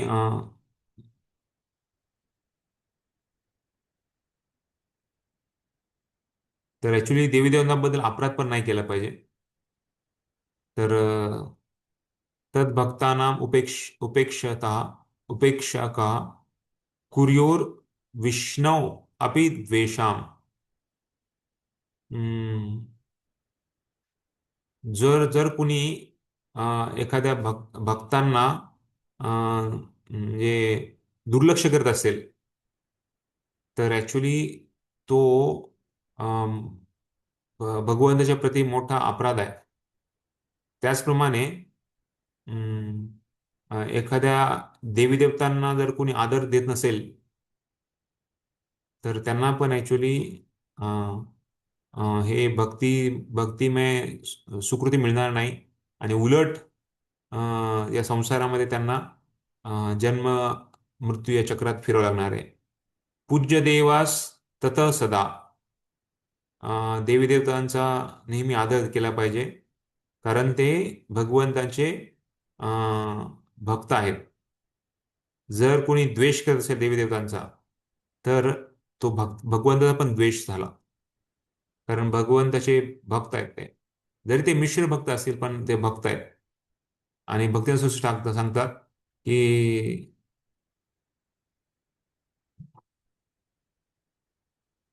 ओके, आणि भगवंत कधीच ऍक्च्युली एकटे नाही बघत. फोटोमध्ये बघतो आपण, कृष्ण आहे, कृष्णाबरोबर गोपसखा आहेत, गायी आहेत, मागे गोपी आहेत. तर कृष्ण कधीच एकटे राहू शकत नाही. जे ज्ञानी लोक आहेत, तर ते भगवंतांना, त्यांना हे समजत नाही की भगवंत कधी एकटे राहू शकत नाही. तर आणि कर्मी लोक आहेत, त्यांना पण हे समजत नाही. पण भक्तच करू शकतात की भगवंत आणि भगवंत भक्तांशिवाय राहू शकत नाही. भक्त आणि भगवंत नेहमी एक साथ असतात. तर अशा प्रकारे हे कनिष्ठ झाले. मध्यमाधिकारीचं बद्दल सांगितलेलं आहे. मध्यमाधिकारी कशा प्रकारे, तो सर्वांचा मित्र आहे, सर्व भक्तांचा. मध्यमाधिकारी जे अज्ञानी लोक आहेत, त्यांना त्यांच्यावर कृपा अनुकंपा करतात. अं, आणि जे द्वेषी लोक आहेत त्यांना ते सोडून देतात. त्यांना जास्त ते हे करत नाही. त्यांच्यापासून दूर राहतात. आणि त्यांचं जे ध्यान आहे, ते ध्यान मात्र कमी होत नाही. तर कशा प्रकारे आपण कनिष्ठ पासून मध्यम जावं त्याबद्दल सांगतात की जेव्हा कनिष्ठ अधिकाऱ्याबरोबर राहू शकत नाही, म्हणजे कनिष्ठ अधिकारी या स्तरावर नाही राहायचं आपल्याला, मध्यम मध्यम अधिकारी बनायचे, तर काय करायला पाहिजे. तर तिथे सांगतात, pursue the mental activities of a devotee and try seriously to advance to higher. These materialistic concepts will go away of their own accord. तर जेव्हा कनिष्ठ अधिकारी हा भक्त आहे, तर तो भक्तांचं भक्तांना बघून ऍक्च्युली इथं पण भक्तांच्या संघाद्वारेच आपण वरती उचलू शकतो. जसं जे काही भक्त आहेत, त्यांच्या क्रिया काय आहेत ते बघतात, आणि भक्तांचा भावना काय आहे, त्यांची क्रिया, जी काही वैष्णव क्रिया म्हणजे जी काही सेवा करतात, त्या सेवा करण्यामागचा उद्देश काय आहे, तर तो ते बघितला जातो. कारण प्र प्रभुपाद लिहितात की ऍक्च्युली आपली प्रगती आपल्या भावनेवर अवलंबून आहे. आपली भावना काय आहे, कुठली क्रिया करताना काय भावना आहे, ती महत्वाची आहे. जसं मी सांगितलं ना, एखादी सेवा करतोय पण नाव माझं मोठं असलं पाहिजे, अशी जर भावना असेल तर ती याची शुद्ध नाहीये. जसं प्रतापरुद्र महाराज होते, तर एवढा मोठा राजा आहे, पण झाडू घेऊन जगन्नाथच्या समोर झाडून काढतोय. असं नाही की लोकांनी माझा फोटो काढून मोठं नाव करावं, पण ऍक्च्युली त्यांचा भाव तोच होता, दासानुदास. जेव्हा चैतन्य महाप्रभू त्यांना विचारलं तुम्ही कोण आहे, तर ते म्हणे मी तुमचा तुच्छ दास आहे मी. तर ही भावना त्यांच्यामध्ये होती. तर ही भावना जेव्हा कृष्ण अधिकारी बघतो, एक भक्ताची भावना काय आहे, तर ती बघून ऍक्च्युली त्यांचं त्यांचं त्यांची त्यांची म्हणजे शुद्धता येते, आणि ती मग प्रगती होण्यामध्ये माध्यम आहे. तर त्यामुळं भक्तांच्या संगतीमध्ये दोन गोष्टी आहे. एक तर आपण त्यांचं जीवन आपण अ, बघितलं पाहिजे. त्यांचं राहणी, त्यांचं वागणूक, त्यांचं बोलणं, त्यांचं चालणं, वागणं, सगळं काही ते कसं कसं करतात, आणि त्यांना सेवा केली पाहिजे. दोन आहे, सेवा, सर्व आणि ऑब्झर्व, म्हणजे सेवा करणे आणि आपण निरीक्षण करणे. या दोन गोष्टीद्वारे आपण आपल्या कनिष्ठ पासून मध्यम अधिकारी बनण्याचा स्तरावर आपण जाऊ शकतो. तर रत ओके, आणि त्याच्यानंतर मग उत्तम अधिकाऱ्याबद्दल, तर आपण ते आता पुस्तकातूनच वाचन करूया. तर रोजी आपण कुठपर्यंत वाचलंय.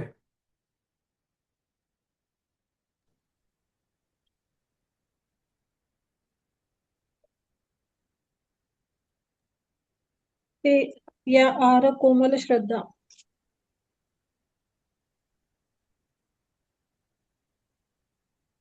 हरे कृष्ण. हरे कृष्ण.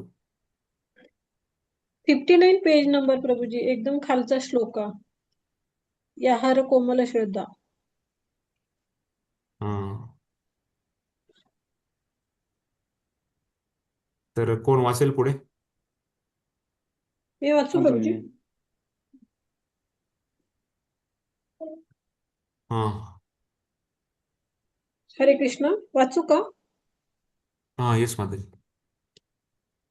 याहार कोमल श्रद्धा सेकनिष्ठ जन क्रमे क्रमे तेनो भक्त होईवे उत्तम. ज्याची श्रद्धा कोमल आणि अदृढ आहे त्याला नवोदित वा नवसाधक भक्त म्हणतात. परंतु भक्तिमय सेवेचे योग्य रीतीने पालन केल्यामुळे क्रमशः तो प्रथम श्रेणीचा म्हणजे उत्तम भक्त होतो. प्रत्येकजण आपले भक्तिमय जीवन नवोदित भक्ताच्या स्तरापासून चालू करतो. परंतु निश्चित केलेल्या संख्येनुसार जपमाळेवर जप केल्याने तो क्रमशः उत्तम अधिकारी या सर्वोच्च स्तरावर पोहोचतो. कृष्ण भावना आंदोलन प्रतिदिन 16 माळा जप करण्याची शिफारस करते, कारण पाश्चात्य देशातील लोक जपमाळेवर जप करताना अधिक वेळ मनाला एकाग्र ठेवू शकत नाहीत. म्हणून आम्ही त्यांना कमीत कमी संख्या ठरवून दिलेली आहे.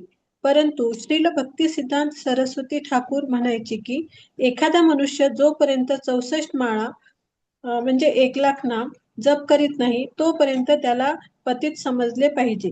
त्यांच्या गणतीप्रमाणे आपण सर्वजण पतित आहोत, परंतु आपण पूर्ण गंभीरपणे आणि दुजाभाव न ठेवता भगवंतांची सेवा करण्याचा प्रयत्न करीत आहोत.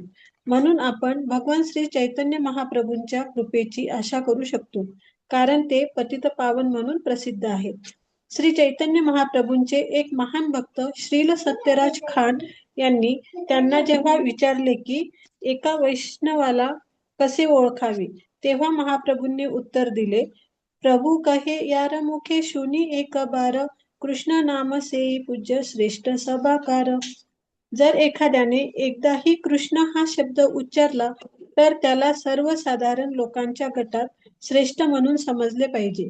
चैतन्य चरितामृत मध्य लीला 15.106.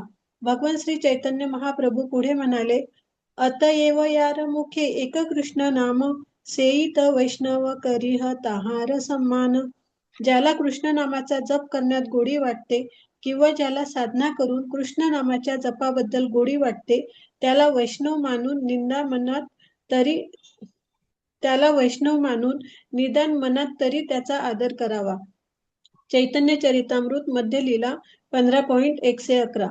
एक प्रसिद्ध इंग्लिश गायक जो आमचा मित्र आहे तो कृष्ण नामाच्या जपाकडे आकृष्ट झाला आहे आणि त्याने आपल्या गाण्यात अनेक वेळा श्रीकृष्णाच्या पवित्र नामाचा उल्लेख केला आहे. तो आपल्या घरी श्रीकृष्णाच्या छायाचित्राची पूजा करतो व कृष्ण भावनेच्या प्रचारकांचाही आदर करतो. त्याला कृष्ण नाम व कृष्ण लीला याच्याविषयी सर्वतोपरी नितांत आदर आहे. म्हणून आम्ही कोणताही संकोच न बाळगता त्याचा आदर करतो, कारण आम्हाला प्रत्यक्षात दिसत आहे की हा सज्जन हळूहळू कृष्ण भावनेत प्रगती करीत आहे. अशा मनुष्याचा नेहमीच आदर केला पाहिजे. निष्कर्ष असा की सतत हरिनामाचा जप करून जो कोणी कृष्ण भावनेत प्रगती करण्याचा प्रयत्न करतो त्याचा वैष्णवांनी नेहमी आदर केला पाहिजे. उलट पक्षी आम्हाला असे आढळले आहे की आमच्यामधील काही समकालीन लोक जे मोठे प्रचारक समजले जातात ते नामजप न केल्यामुळे हळूहळू जीवनाच्या भौतिक संकल्पनेत पतित झाले आहेत. हा, बस माताजी. हरे कृष्ण. हरे कृष्ण. तर ह्याच्यामध्ये प्रभुपाद लिहित आहेत की कशा प्रकारे जो विश्वास आहे तो विश्वास कसा आपण कोमल श्रद्धा, दृढ श्रद्धा, हं, तर कोमल श्रद्धा म्हणजे कनिष्ठ अधिकारी आणि क्रमे क्रमे तेनो भक्त हये उत्तम. तर नवसिक्या भक्ताला पुढे मग उत्तम अधिकारी बनायचे आहे. तर त्यासाठी सर्वात महत्वाचं आहे की हरिनाम, हरिनामाचा जप सांगितलेला आहे. तर त्यामुळे प्रभुपादांनी आपल्याला कमीत कमी 16 माळा सांगतायत. तर त्या 16 माळा तर कमीत कमी केल्या पाहिजे, जास्तीत जास्त नाहीये. जास्तीत जास्त 16 नाही, कमीत कमी 16 आहे. आणि त्यामुळे मागच्या वेळेस पण आपण बघितलं किती भक्तांनी मागच्या वेळेस जास्त माळा प्रयत्न केला. आपण अर्धा तास दिला होता कमीत कमी. आणि काल पण एकादशी होती, आषाढी एकादशी, काल पण सुट्टी होती. पण काही भक्तांनी वाढवलेत का माळा ऍटलिस्ट एकादशीला. हा प्रभूजी, काल थोड्या जास्ती झाल्या. तर 32 marks. तर ऍक्च्युली 25, 26. तर ऍक्च्युली प्रयत्न करा 25 माळा करायचा एकादशी दिवशी कमीत कमी. आपल्याला एक जे प्रभुपादांनी कमीत कमी सांगितलेलं 16. पण ऍटलिस्ट आपण एकादशीच्या दिवशी किंवा ज्या दिवशी आपल्याला उपवास आहे कमीत कमी 12 वाजेपर्यंत और संध्याकाळपर्यंत, त्या दिवशी माळा जास्त झाल्या पाहिजे. हं. कारण उद्देश काय आहे की आपल्याला अंते नारायण स्मृती व्हायला पाहिजे, शेवटी भगवान स्मरण व्हायला पाहिजे. तर ह्या कमीत कमी 16 माळा तर ते आपला नियम आहे, तो आपण करणारच आहे, ते करायचंच आहे, काही झालं तरी करायचा तो. हा, असं नाही की काही मोठा समारंभ आहे आपल्या घरामध्ये तर माळेला आपण थोडं स्थगिती आली मग दुसऱ्या दिवशी 2 डबल माळा केल्या. ऍक्च्युली ते योग्य नाहीये. तर कसले हालतीत, हा, कारण हे गुरुचं वचन आहे आणि मी सांगितलं दीक्षा ही ही कठोर नियम आहे, हे व्रत आहे हे. तर हे आपण घेतलंय, तर आपण स्वतः घेतलंय, दुसऱ्यांनी कोणी आपल्याला बोललं नाही की अरे घेऊन टाक. तर जोपर्यंत आपण स्वतः ठरवत नाही की नाही मला हे करायचंय, तोपर्यंत ऍक्च्युली आपण तीव्र दीक्षा तीव्र भक्ती नाही करू शकत. त्यामुळं इथं जपावर खूप सांगतायत, प्रभुपाद फोकस करतायत. तर प्रॅक्टिकली एव्हरीवन असेच फॉलो, म्हणजे जर बघितलं तर आपण ऍक्च्युली सगळे खालच्या स्तरात पतित आहेत आपण. पण कारण आपण भगवंताची सेवा, पुन्हा इथं गंभीर आणि काही अपेक्षा न ठेवता, दुसऱ्यांना दाखवता न दाखवता, म्हणजे त्यातून मला काहीतरी मिळावा या भावनेने नाही. तर एकच इच्छा आहे की भगवंताची कृपा, भगवंताला प्रसन्न व्हावे. तर त्यामुळं अं, पतित पावन आहे, भगवंताचं नाव पतित पावन. त्यामुळं तर इथं मग त्यांनी सत्यराज खानचं उदाहरण दिलं. वैष्णव कोण आहे, तर त्यांना पहिलं सांगितलं की जे भगवंताचं नाव घेतात, एक जरी नाव घेतलं असेल तो तो भगवंताचा भक्त आहे. दुसऱ्यांना म्हणले, दुसऱ्या वेळेस दुसऱ्या वर्षी विचारलं पुन्हा. ऍक्च्युली सत्यराज खान हे खास करून चैतन्य महाप्रभूंना जगन्नाथपुरीला जाऊन भेटायचे. आणि जगन्नाथपुरीला जाऊन त्यांनी विचारायचे की मला कृपया करून सांगा वैष्णव कोण आहे. तुम्ही म्हणतात की वैष्णव संघ केला पाहिजे, पण वैष्णव म्हणजे कोण ते मला सांगा पहिले.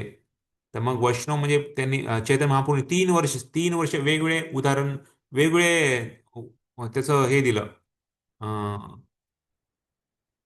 व्याख्या दिली. तर पहिल्या वर्षी ते म्हणले सत्यराज खान, तर याचे कुलीन ग्रामचे ते रहिवासी होते. कुलीन ग्राम, तर कुलीन ग्राम हे बंगालमध्ये येते. कुलीन ग्राम तर खूप फेमस आहे. कुलीन ग्राम जे प्रभुपाद म्हणायचे ते चैतन्य म्हणतात, कुलीन ग्रामचा कुत्रा पण एवढा श्रेष्ठ आहे, बाकी भक्त लोकांना सोडा, कुत्रा पण एवढा महान भक्त आहे भगवंताचा, असं ते म्हणतात. तर खूप गुणगान गायलं होतं कुलीनग्राम भक्तांचं. तर खास करून सत्यराज खानना प्रश्न विचारल्यानंतर चैतन्य महाप्रभूने पहिल्यांदा म्हणे, एकदा जरी भगवंताचं नाव घेत असेल तर तो वैष्णव आहे. दुसऱ्या वर्षी विचारलं, जो सतत नाम घेतो तो वैष्णव आहे. आणि तिसऱ्या वर्षी पुन्हा विचारलं, भगवंता वैष्णव कोण आहे. तर वैष्णव म्हणजे ज्याला बघून आपल्याला भगवंत स्मरण होईल, ज्याला बघून आपल्याला भगवंताबद्दलचं आकर्षण वाढेल, ज्याला बघून भगवंताबद्दलची सेवा करण्याची भावना, भक्ती करण्याची भावना आपल्याला निर्माण होईल, तो खरा महान वैष्णव आहे. अशा प्रकारे भगवंतांनी स्तर वाढत वाढत गेले. जो नाव घेतो, एकदा जरी नाव घेतो तो महान आहे, जो सतत नाव घेतो तो महान आहे. सगळ्यात महान कोण आहे, ज्याला बघून आपल्याला भक्ती करण्याची, भगवंताचं स्मरण करण्याची भावना निर्माण होते, तो सगळ्यात महान वैष्णव आहे. अशा प्रकारे चैतन्य महाप्रभूंनी त्याचं हे केलं. तर प्रभुपाद इथं जॉर्ज हॅरिसनचं उदाहरण देतात. जॉर्ज हॅरिसन कशा प्रकारे त्यांनी प्रभुपादांना खूप मदत केली ऍक्च्युली. जॉर्ज हॅरिसन इथं सांगतात की ते खूप महान गायक होते आणि त्यांचे बँड्स खूप प्रसिद्ध होते. त्यांनी हरे कृष्ण बँड पण केला होता आणि खूप प्रसिद्ध झाला होता. तर त्यांनी प्रभुपादांना ग्रंथ प्रिंटिंग करण्यासाठी खूप मदत केली आणि त्याच्यामध्ये कृष्णा बुकला त्यांनी खूप मदत केली खास करून. तर इथे प्रभुपाद लिहितायत की कधी कधी आम्ही बघितले आमचे हे आहे, तर ते खूप महान भक्त आहेत, महान प्रचारक आहेत, पण कारण त्यांची भावना भौतिक होती, त्यामुळं बऱ्याच वेळेस आपण जपाला महत्त्व नाही दिलं, आणि मग आपली जसं मुळाला पाणी नाही दिलं तर ते झाड ऑटोमॅटिकली जळून जाणार. त्याचप्रमाणे श्रवण कीर्तन करून आपण भक्तीचं सिंचन करतोय आपण. त्याला पाणी खाद्यच नाही दिलं, पाणी नाही दिलं तर ते जळणार आहे. त्यामुळं नामजप हा आपला खाद्य आहे. आपल्या खास करून भक्तीला टिकून ठेवण्याचं खाद्य आहे. त्याला आपण सिरियसली केलं पाहिजे, गंभीरते केलं पाहिजे. आणि हे प्रभुपाद सांगतायत की आम्ही बघितलंय, हे महान महान प्रचारक होते, पण ते जप न केल्यामुळे पतन झालं भौतिक जीवनामध्ये. तर हे खूप महत्वाचं आहे. त्याच्यामुळं हे विज्ञान आहे. विज्ञानामध्ये एवढं मिक्सचर एका ह्याच्यामध्ये मिक्स केलं तर तेवढा त्याचा रंग बदलतो. ते 100% होणार. त्याचप्रमाणे आपण जर नामजप नाही केला, भक्ती आपण या खास करून जे श्रवण कीर्तनाला जर आपण गंभीरतेने नाही घेतलं, तर मग भक्ती सोडून देऊ आपण. आणि असे कितीतरी उदाहरण आहेत. प्रभुपादांनी ह्याच्यात लिहिलंय, या मोठ्या या ग्रंथामध्ये लिहिलंय, म्हणजे त्यांच्या वेळेस झालेले ते उदाहरणं. त्यामुळं हे काही मोठं नाहीये, हे होणारच आहे. त्यामुळं आपल्याला समजायचं की आपल्याला काय पाहिजे, त्यानुसार आपल्याला पुढचं आपल्याला गती ठरणार आहे. येस, पुढे वाचायचं आहे. हरे कृष्ण. आयुष पुढे. श्री सनातन गोस्वामींना उपदेश देताना श्री चैतन्य महाप्रभूंनी भक्तिमय सेवेचे 3 श्रेणीत विभाजन केले आहे. शास्त्रीय युक्ती नाही जाणे दृढ श्रद्धावान, मध्यम अधिकारी सेई महाभाग्यवान. ज्या मनुष्याची शास्त्राच्या निर्णायक ज्ञानात फार प्रगती झालेली नाही, पण त्याला हरे कृष्ण महामंत्राच्या जपाविषयी दृढ श्रद्धा आहे आणि नेमून दिलेली साधना करण्यातही तो अविचल आहे, अशा भक्ताला मध्यम अधिकारी असे म्हणतात. असा मनुष्य फार भाग्यवान आहे. श्री चैतन्य चरितामृत मध्ये लीला 22.67. मध्यम अधिकारी अतिशय श्रद्धावान असतो आणि म्हणून भक्ती मार्गात पुढची प्रगती करण्यास तो योग्य साधक असतो. म्हणून चैतन्य चरितामृत मध्य लीला 22.64 मध्ये असे म्हटले आहे की श्रद्धावान जन हय भक्ती अधिकारी, उत्तम मध्यम कनिष्ठ श्रद्धा अनुसारी. मनुष्याच्या श्रद्धेच्या विकासाप्रमाणे त्याला कनिष्ठ म्हणजे सर्वात प्राथमिक, मध्यम म्हणजे मधला आणि उत्तम म्हणजे सर्वात श्रेष्ठ असा स्तर प्राप्त होतो. चैतन्य चरितामृत मध्य लीला 22.62 मध्ये पुन्हा असे सांगते की श्रद्धा शब्दे विश्वास कहे सदृढ निश्चय, कृष्ण भक्ती कैले सर्व कर्मकृत हय.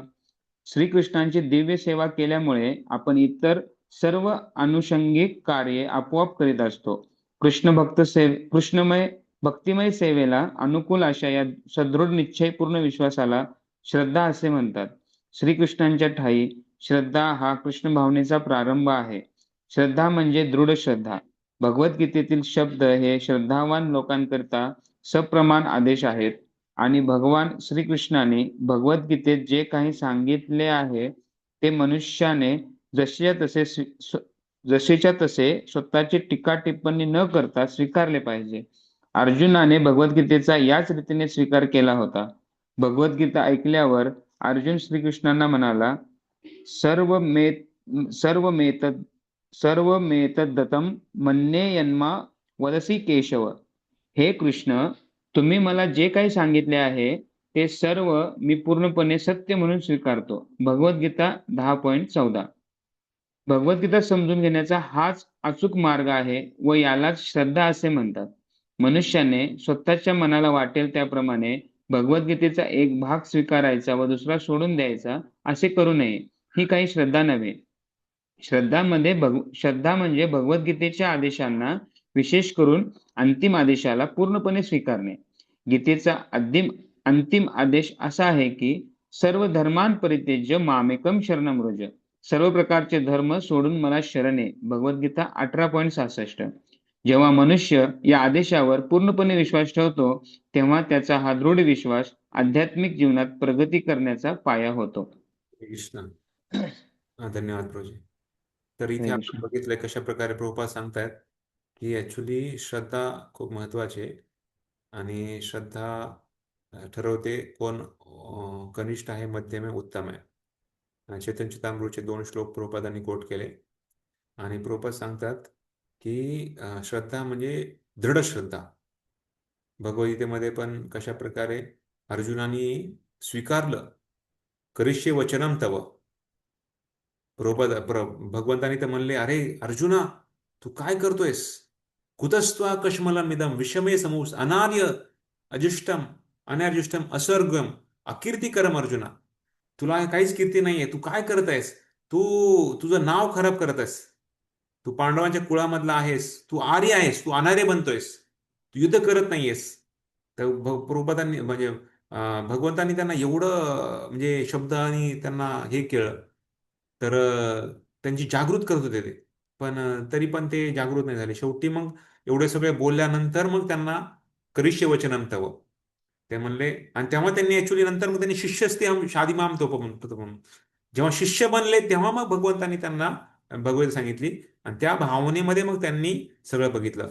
तर ऍक्च्युली भावना खूप महत्वाची आहे. जसं ब्रह्माजींनी पण वृंदावन बघितलं होतं, पण त्यांनी ब्रह्मविमोह लीला झाली. त्यांनी भगवंताच्या अं, गोपांना आणि गाई ह्यांना बछड्या ह्यांना पण चोरून नेलं आणि त्यांनी परीक्षा बघितली भगवंताची. आणि शेवटी जेव्हा त्यांनी त्यांचा भाव शुद्ध केला तेव्हा त्यांना वृंदावन दिसलं, भगवंत दिसले. इंद्रानी पण जेव्हा त्यांना गर्व झाला होता, एवढं मोठं भयंकर पाऊस पडला आणि ते पाऊस जो पाऊस पडत होता ते एकदम मोठमोठाले म्हणजे बीम असतात तेवढे मोठमोठाले पडतायत असं वाटत होतं. पाऊस म्हणजे एवढ्या मोठ्या धारा पडत होत्या. तर आणि पण एक पण जेव्हा भगवंतांनी गरुडाला गोवर्धनला उचललं, गोवर्धनच्या वरती जे गवताचे गवत होतं त्या गवताच्या एका पानाला पण काही झालं नाही, एवढ्या मोठाला पाऊस पडून पण. का? कारण भगवंत त्यांना शुद्ध करायचं चाललं होतं. अरे इंद्राला काही समजलं पण नाही. त्यांनी एवढा मोठा म्हणजे हे केला होता, प्रयत्न केला होता सगळ्यांना मारण्याचा आणि हे करण्याचा. का? कारण त्यांना यावेळेस इंद्राला आहुती नव्हते देत, सगळं काही त्यांनी गोवर्धनला दिलं, त्यामुळं त्यांना एवढा राग आला. तर गर्व त्यांचा हरण झाला होता. तर भगवंतानं त्यांना शुद्ध करायचं आणि मग जेव्हा त्यांना गर्व शुद्ध झाला तेव्हा मग भगवंतांनी दर्शन दिलं. तर भाव आपला खूप महत्वाचा आहे. जर भाव शुद्ध नसेल तर भक्ती आपण नावाला करतोय, भक्ती शुद्ध होत नाहीये. आणि त्याच्यामुळे ऍक्च्युली इथं प्रभुपाद देत आहेत की आपण भगवद्गीता जशी आहे तशी वाचली पाहिजे, जशी आहे तशी स्वीकारली पाहिजे, जसं अर्जुनाने स्वीकारलं. भगवंतांनी जेव्हा सांगितली गीता, अर्जुनाने ऐकली गीता, तर अर्जुन काय म्हणते? सर्वमेतं मृतं मन्ये यन्माम वदसी केशव. जे काही तुम्ही बोलले जसं आहे तसं मी ऐकलं, जसं आहे तसं मी जीवनामध्ये पालन करेल. तर तेव्हा मग ते शुद्ध झाले आणि त्यांनी भगवंताची कृपा मिळवलेली आहे. तर आपणही गुरुच्या माध्यमात आपण भगवंतांनी जे सांगितले शब्द ते आपण ऐकतो आणि त्याला श्रद्धा म्हणतात, कृपा देतात. तर असं नाही की काही ऐकतो, काही काही स्वीकारतो, काही स्वीकारत नाही, असं नाहीये. जसं डॉक्टर सांगतात की ही गोळी घे, एवढ्या वेळेस घे. हां, तर पथ्य सांगतात ते. हां, प्रिस्क्रिप्शन प्रोहिबिशन म्हणजे हे पथ्य आहे आणि हे तू कर, हे नको करूस, हे सांगतात. तर ते आपण जसं आहे तसं केलं पाहिजे. त्या गोळीमध्ये काय टाकलंय, काय त्याच्यामध्ये आहे, काय नाही, आपल्याला ते कळणार नाही जरी आपण कळायचा प्रयत्न केला तरी. तर डॉक्टरला माहिती आहे आणि ते घेतलं, जसं आहे तसं घेतलं तसं ते आपला रोग बरा होणार. त्याचप्रमाणे भगवंतांनी जसे उपदेश सांगितलेत गीतेमध्ये, गुरुनी जसं उपदेश देत आहेत तसे जर आपण जीवन पालन केलं तर नक्कीच आपल्या जीवनामध्ये पण फरक पडणार. येस, पुढे वाचायचं.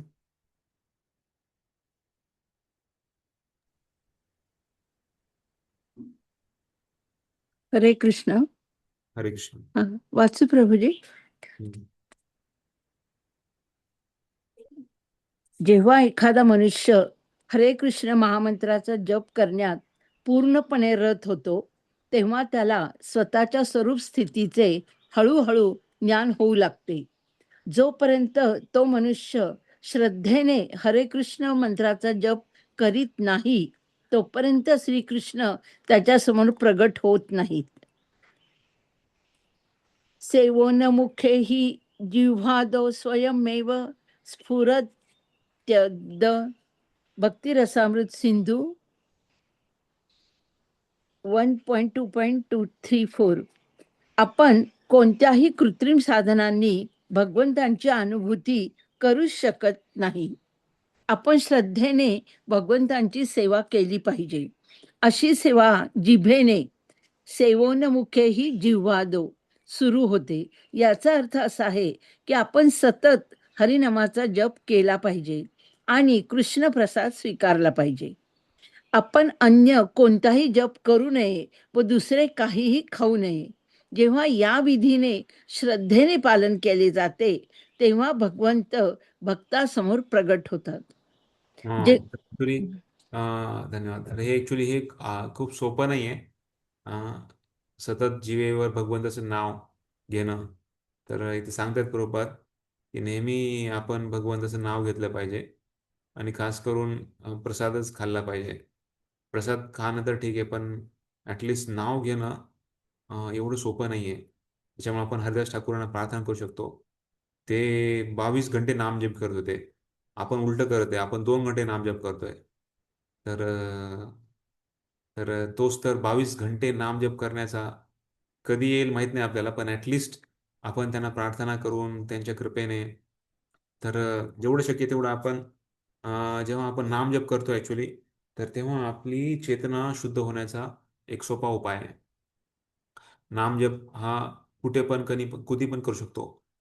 तर आणि ही सेवा आहे, नामसेवा. सर नामसेवा आपण करायची आणि प्रसाद सेवा आहे. प्रसाद सेवा सेवा करतोय आपण. तर प्रसाद खाणे ही सेवा आहे. या भावनेनं आपण केलं पाहिजे. नामसेवा, नाव घेतलं पाहिजे सेवा भावनेनं. तर ॲक्च्युली आपण आपल्या सभोवतालीचा जो जो जी चेतना आहे तर ती आपल्याला उच्च चेतना करण्यासाठी सतत भगवंताचं नाम घेणं हे सोपा उपाय दिलेला आहे. आणि नाव घेतल्यानं सर्व शुद्धी आहे, सर्व मंगल होऊन जाते. तर त्यामुळं भगवंताचं नाव घेतलं खूप महत्त्वाचं आहे. तर हे सोपं नाही आहे, पण आपल्याला प्रयत्न करायचे आहेत. आणि प्रयत्नार्थी परमेश्वर आपण म्हणतो, त्याप्रमाणे आपण आपल्या यथायोगी, यथाशक्ती, यथामती आपण प्रयत्न करायचा. हां, पुढे दुसरे कोणी आणखी भक्त वाचू शकतात? हरे कृष्ण. हरे कृष्ण. हरे कृष्ण. हां, वाचा मध्ये. जेव्हा एखाद्या मनुष्याला समजते की आपण श्रीकृष्णांचा नित्य दास आहोत तेव्हा त्याचे मन कृष्ण सेवेव्यतिरिक्त इतर कशातही रमत नाही. सतत कृष्ण स्मरण करणे, हरिनामाचा प्रचार करण्याकरता योजना आखणे इत्यादी गोष्टी करताना तो जाणतो की अखिल विश्वात कृष्ण भावना आंदोलनाचा प्रसार करणे हेच आपले एकमात्र कार्य आहे. अशा मनुष्याला उत्तम अधिकारी जाणून 6 प्रकारे ददाती प्रतिगृह्यती त्यांच्याशी संग केला पाहिजे. खरोखर अशा प्रगत झालेल्या उत्तम अधिकारी वैष्णवाला आध्यात्मिक गुरु म्हणून स्वीकारले पाहिजे आणि आपले सर्वस्व त्याच्या चरणी अर्पण केले पाहिजे. कारण मनुष्याने आपले सर्वस्व गुरु महाराजांना दिले पाहिजे असा शास्त्रांचा आदेशच आहे. विशेष करून आपण ब्रह्मचार्याने भिक्षा मागावी व ती गुरूंना अर्पण करावी. तथापि मनुष्याने स्वतः आत्मसाक्षात्कारी झाल्याविना महाभागवत किंवा प्रगत भक्तांचे अनुकरण करू नये. कारण तसे केल्याने शेवटी त्याचे पतनच होईल. श्रील रूप गोस्वामी या श्लोकाद्वारे भक्ती मार्गावरील भक्ताला सांगू इच्छितात की त्याने कनिष्ठ, मध्यम आणि उत्तम अधिकारी यांच्यामधील अंतर समजून घेण्याइतपत बुद्धिमान असले पाहिजे. भक्ताला स्वतःची स्थिती देखील माहीत असायला हवी व श्रेष्ठ स्तरावरील भक्तांचे त्याने अनुकरण करता कामा नये. श्रील भक्तिविनोद ठाकूर यांनी आपल्याला असा एक व्यावहारिक सल्ला दिला आहे की पतित जनांचे वैष्णवामध्ये रूपांतर करण्यात उत्तम अधिकाऱ्याचे सामर्थ्य दिसून येते. उत्तम अधिकारी हा स्तर प्राप्त होईपर्यंत एखाद्याने गुरु होण्याचा प्रयत्न करू नये. एक कनिष्ठ अधिकारी किंवा मध्यम अधिकारी सुद्धा शिष्य स्वीकारू शकतो, परंतु ते शिष्य सुद्धा त्याच स्तरावर असले पाहिजेत आणि असे समजले जाते की त्या गुरुच्या अपुऱ्या मार्गदर्शनाखाली अशा शिष्यांना जीवनाच्या अंतिम ध्येयाकडे फार चांगल्या रीतीने प्रगती करता येत नाही. म्हणून एका शिष्याने उत्तम अधिकाऱ्याला आध्यात्मिक गुरु म्हणून स्वीकारले पाहिजे. हरे कृष्ण. हरे कृष्ण. तर याच्यामध्ये पण प्रभुपाद लिहित आहेत की उत्तम अधिकारी हा खूप उच्च स्तराचा भक्त आहे आणि अं, त्याचे त्याचे त्याचे गुण सांगितलेत, त्याचे लक्षण सांगितलेत. नेहमी भगवंताचं स्मरण करतायत, विचार करतायत आणि भगवंताच्या नावाचा कसा प्रचार करता येईल, त्याचे फक्त तेच ध्येय आहे. कृष्ण भावनामृत कशा प्रकारे पूर्ण जगात प्रचार होईल, तर ते लक्षण आहे. तर जसं आपण मागच्या श्लोकात बघितलं, ददाती प्रतिगृह्णाती गुह्यमाख्याते पृच्छते. तर अशा भक्तांचा आपण संग घेण्याचा प्रयत्न लगेच आपण स्वीकारला पाहिजे. अं, हम्म, तर ते उत्तम अधिकारी भक्त हे गुरु म्हणून स्वीकारले पाहिजे आणि जे काही आपल्याकडे आहे ते त्यांना आपण अर्पण केलं पाहिजे. तर रूप गोस्वामी इथेच त्यामुळं कनिष्ठ मध्यम उद्योग अधिकाऱ्याबद्दलचं इथं माहिती दिलेली आहे. तर आपली काय स्तर आहे ते आपण जाणायचं आहे, दुसऱ्याचं आपण अनुकरण नाही करायचं. जसं आज महाराज सांगत होते की जसं 16 माळा आपल्याला सांगितल्यात, आपण 3 लाख नामजप जसं हरिदास ठाकूरने सांगितलं होतं ते आपण करू शकत नाही. आणि त्याचमुळे आपल्याला शुद्ध होण्यासाठी आपल्याला सेवा अधिकारी दिलेली आहे. तर आपण आपली सेवा वाढवली पाहिजे हळूहळू. हं. आणि नामजपामध्ये शुद्धता वाढवली पाहिजे. कारण 4 महत्वाचे नियम सांगतात प्रभुपाद. इस्कॉन म्हणजे 4 गोष्टी आहेत. त्यामध्ये प्युरिटी इज फोर्स, शुद्धता आहे. तर तो जोर आहे, तो सगळ्यात मोठा शक्ती आहे. शुद्धता नसेल तर ॲक्च्युली आपण दुसऱ्यांना प्रचार खऱ्या अर्थाने करू शकणार नाही. जेवढं आपण शुद्ध होऊ तेवढं आपल्या आचरणामध्ये, वागणुकीमध्ये, आपल्या बोलण्यामध्ये, आपल्या मनामध्ये, तर काया वाचा मनसा तिन्ही गोष्टीद्वारे आपण शुद्ध असले पाहिजे. तर purity force, books are the basis. आपले ग्रंथ जे आहेत ते हे पाया आहे. तर जेवढा आपण पाया चांगला भक्कम बनवू तेवढं ॲक्च्युली आपल्याला इमारत चांगली राहणार आहे. म्हणजे आपली पाया चांगला असेल म्हणजे आपली तत्वता चांगली असेल, आपले जे अ, जे ज्ञान दिलेलं आहे, सिद्धांतिक ज्ञान, तर ते आपण जर चांगलं बनवलं तर आपला विश्वास कोणी असं ढासू शकणार नाही. तर त्यामुळं books are the basis and utilities principle. सगळं काही आपण भगवंताच्या सेवेमध्ये आपण स्वीकार करू शकतो. तर ते भगवंताच्या सेवेमध्ये लावलं पाहिजे. इह असे हरे दासे कर्मणा मनसा गिरा. सगळं काही भगवंताचं आहे आणि या भावनेने आपण भगवंताच्या सेवेमध्ये लावलं पाहिजे. जसं हनुमानाने सीतेला आणि रामाला एकत्र आणलं, कारण हनुमाने जाणलं की सीता रामाची आहे, शक्ती आहे भगवंताची. ते भगवंताची शक्ती भगवंताशिवाय पूर्ण होऊ शकत नाही, किती जरी त्यांना आनंद मिळण्याचा प्रयत्न केला. त्यामुळे भगवंताच्या शक्ती, जो शक्तिमान आहे त्याच्याच सानिध्यामध्ये असले पाहिजे. तर utilities principle, books are the basis, preaching is essence. प्रचार हे सार आहे. तर प्रचार करणे हा सार आहे. तर प्रभुपादांनी स्वतः दाखवलं त्यांच्या जीवनामध्ये कशा प्रकारे नेहमी इथं पण सांगतात प्रभुपाद, उत्तम अधिकारी म्हणजे जो नेहमी भगवंताचा ज्ञानाचा, भगवंताच्या नावाचा प्रचार करण्यामध्ये नेहमी त्याच्या विचारामध्ये असतो. अशा प्रकारे जो करतो तो सगळ्या उत्तम अधिकारी आहे. त्यामुळे इथं प्रभुपाद लिहित आहेत,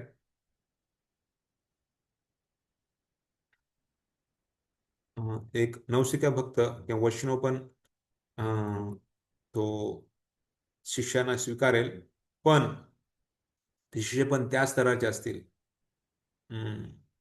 आणि ते मात्र जीवनाच्या मुख्य उद्देशाला प्राप्त नाही करणार जोपर्यंत त्यांना ते मार्गदर्शन पूर्ण मिळणार नाही.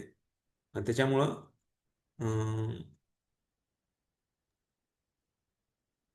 त्याच्यामुळं आपण उत्तम अधिकाऱ्याच्या स्तराच्या भक्तांना गुरु म्हणून स्वीकारलं पाहिजे.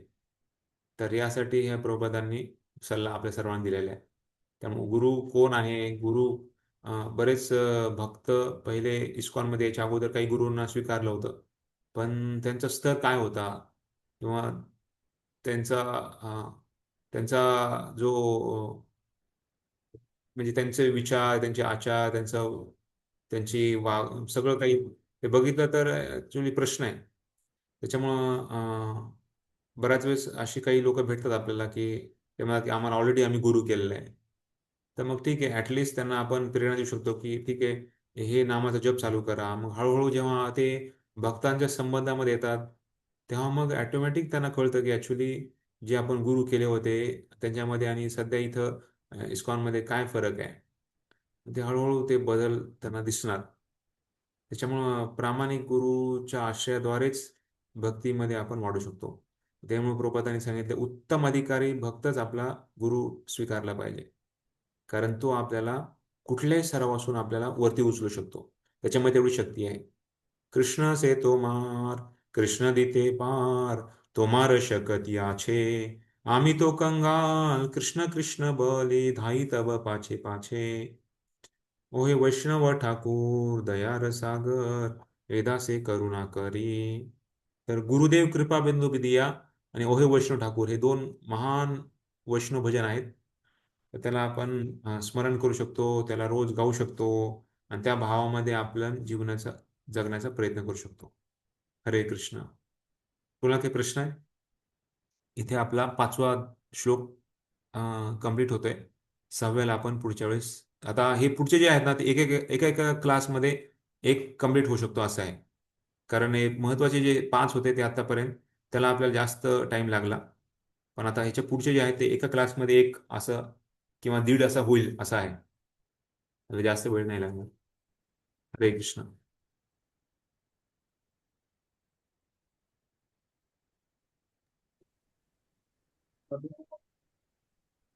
ठीक आहे. तर मग पुढच्या शनिवारी आपण 6वा श्लोक चालू करूया आणि त्यानंतर मग एक एक करत आपण पुढे जाऊ. हरे कृष्ण. हरे हरे कृष्ण. कृष्णा. दंडवत प्रणाम प्रभूजी. कृष्ण प्रभूजी दंडवत प्रणाम. धन्यवाद. श्री अच्छा. उपदेशामृत की जय, श्री रूप गोस्वामी पाद की जय, श्रील जय प्रभुपाद की जय, गौर भक्तवृंद की जय.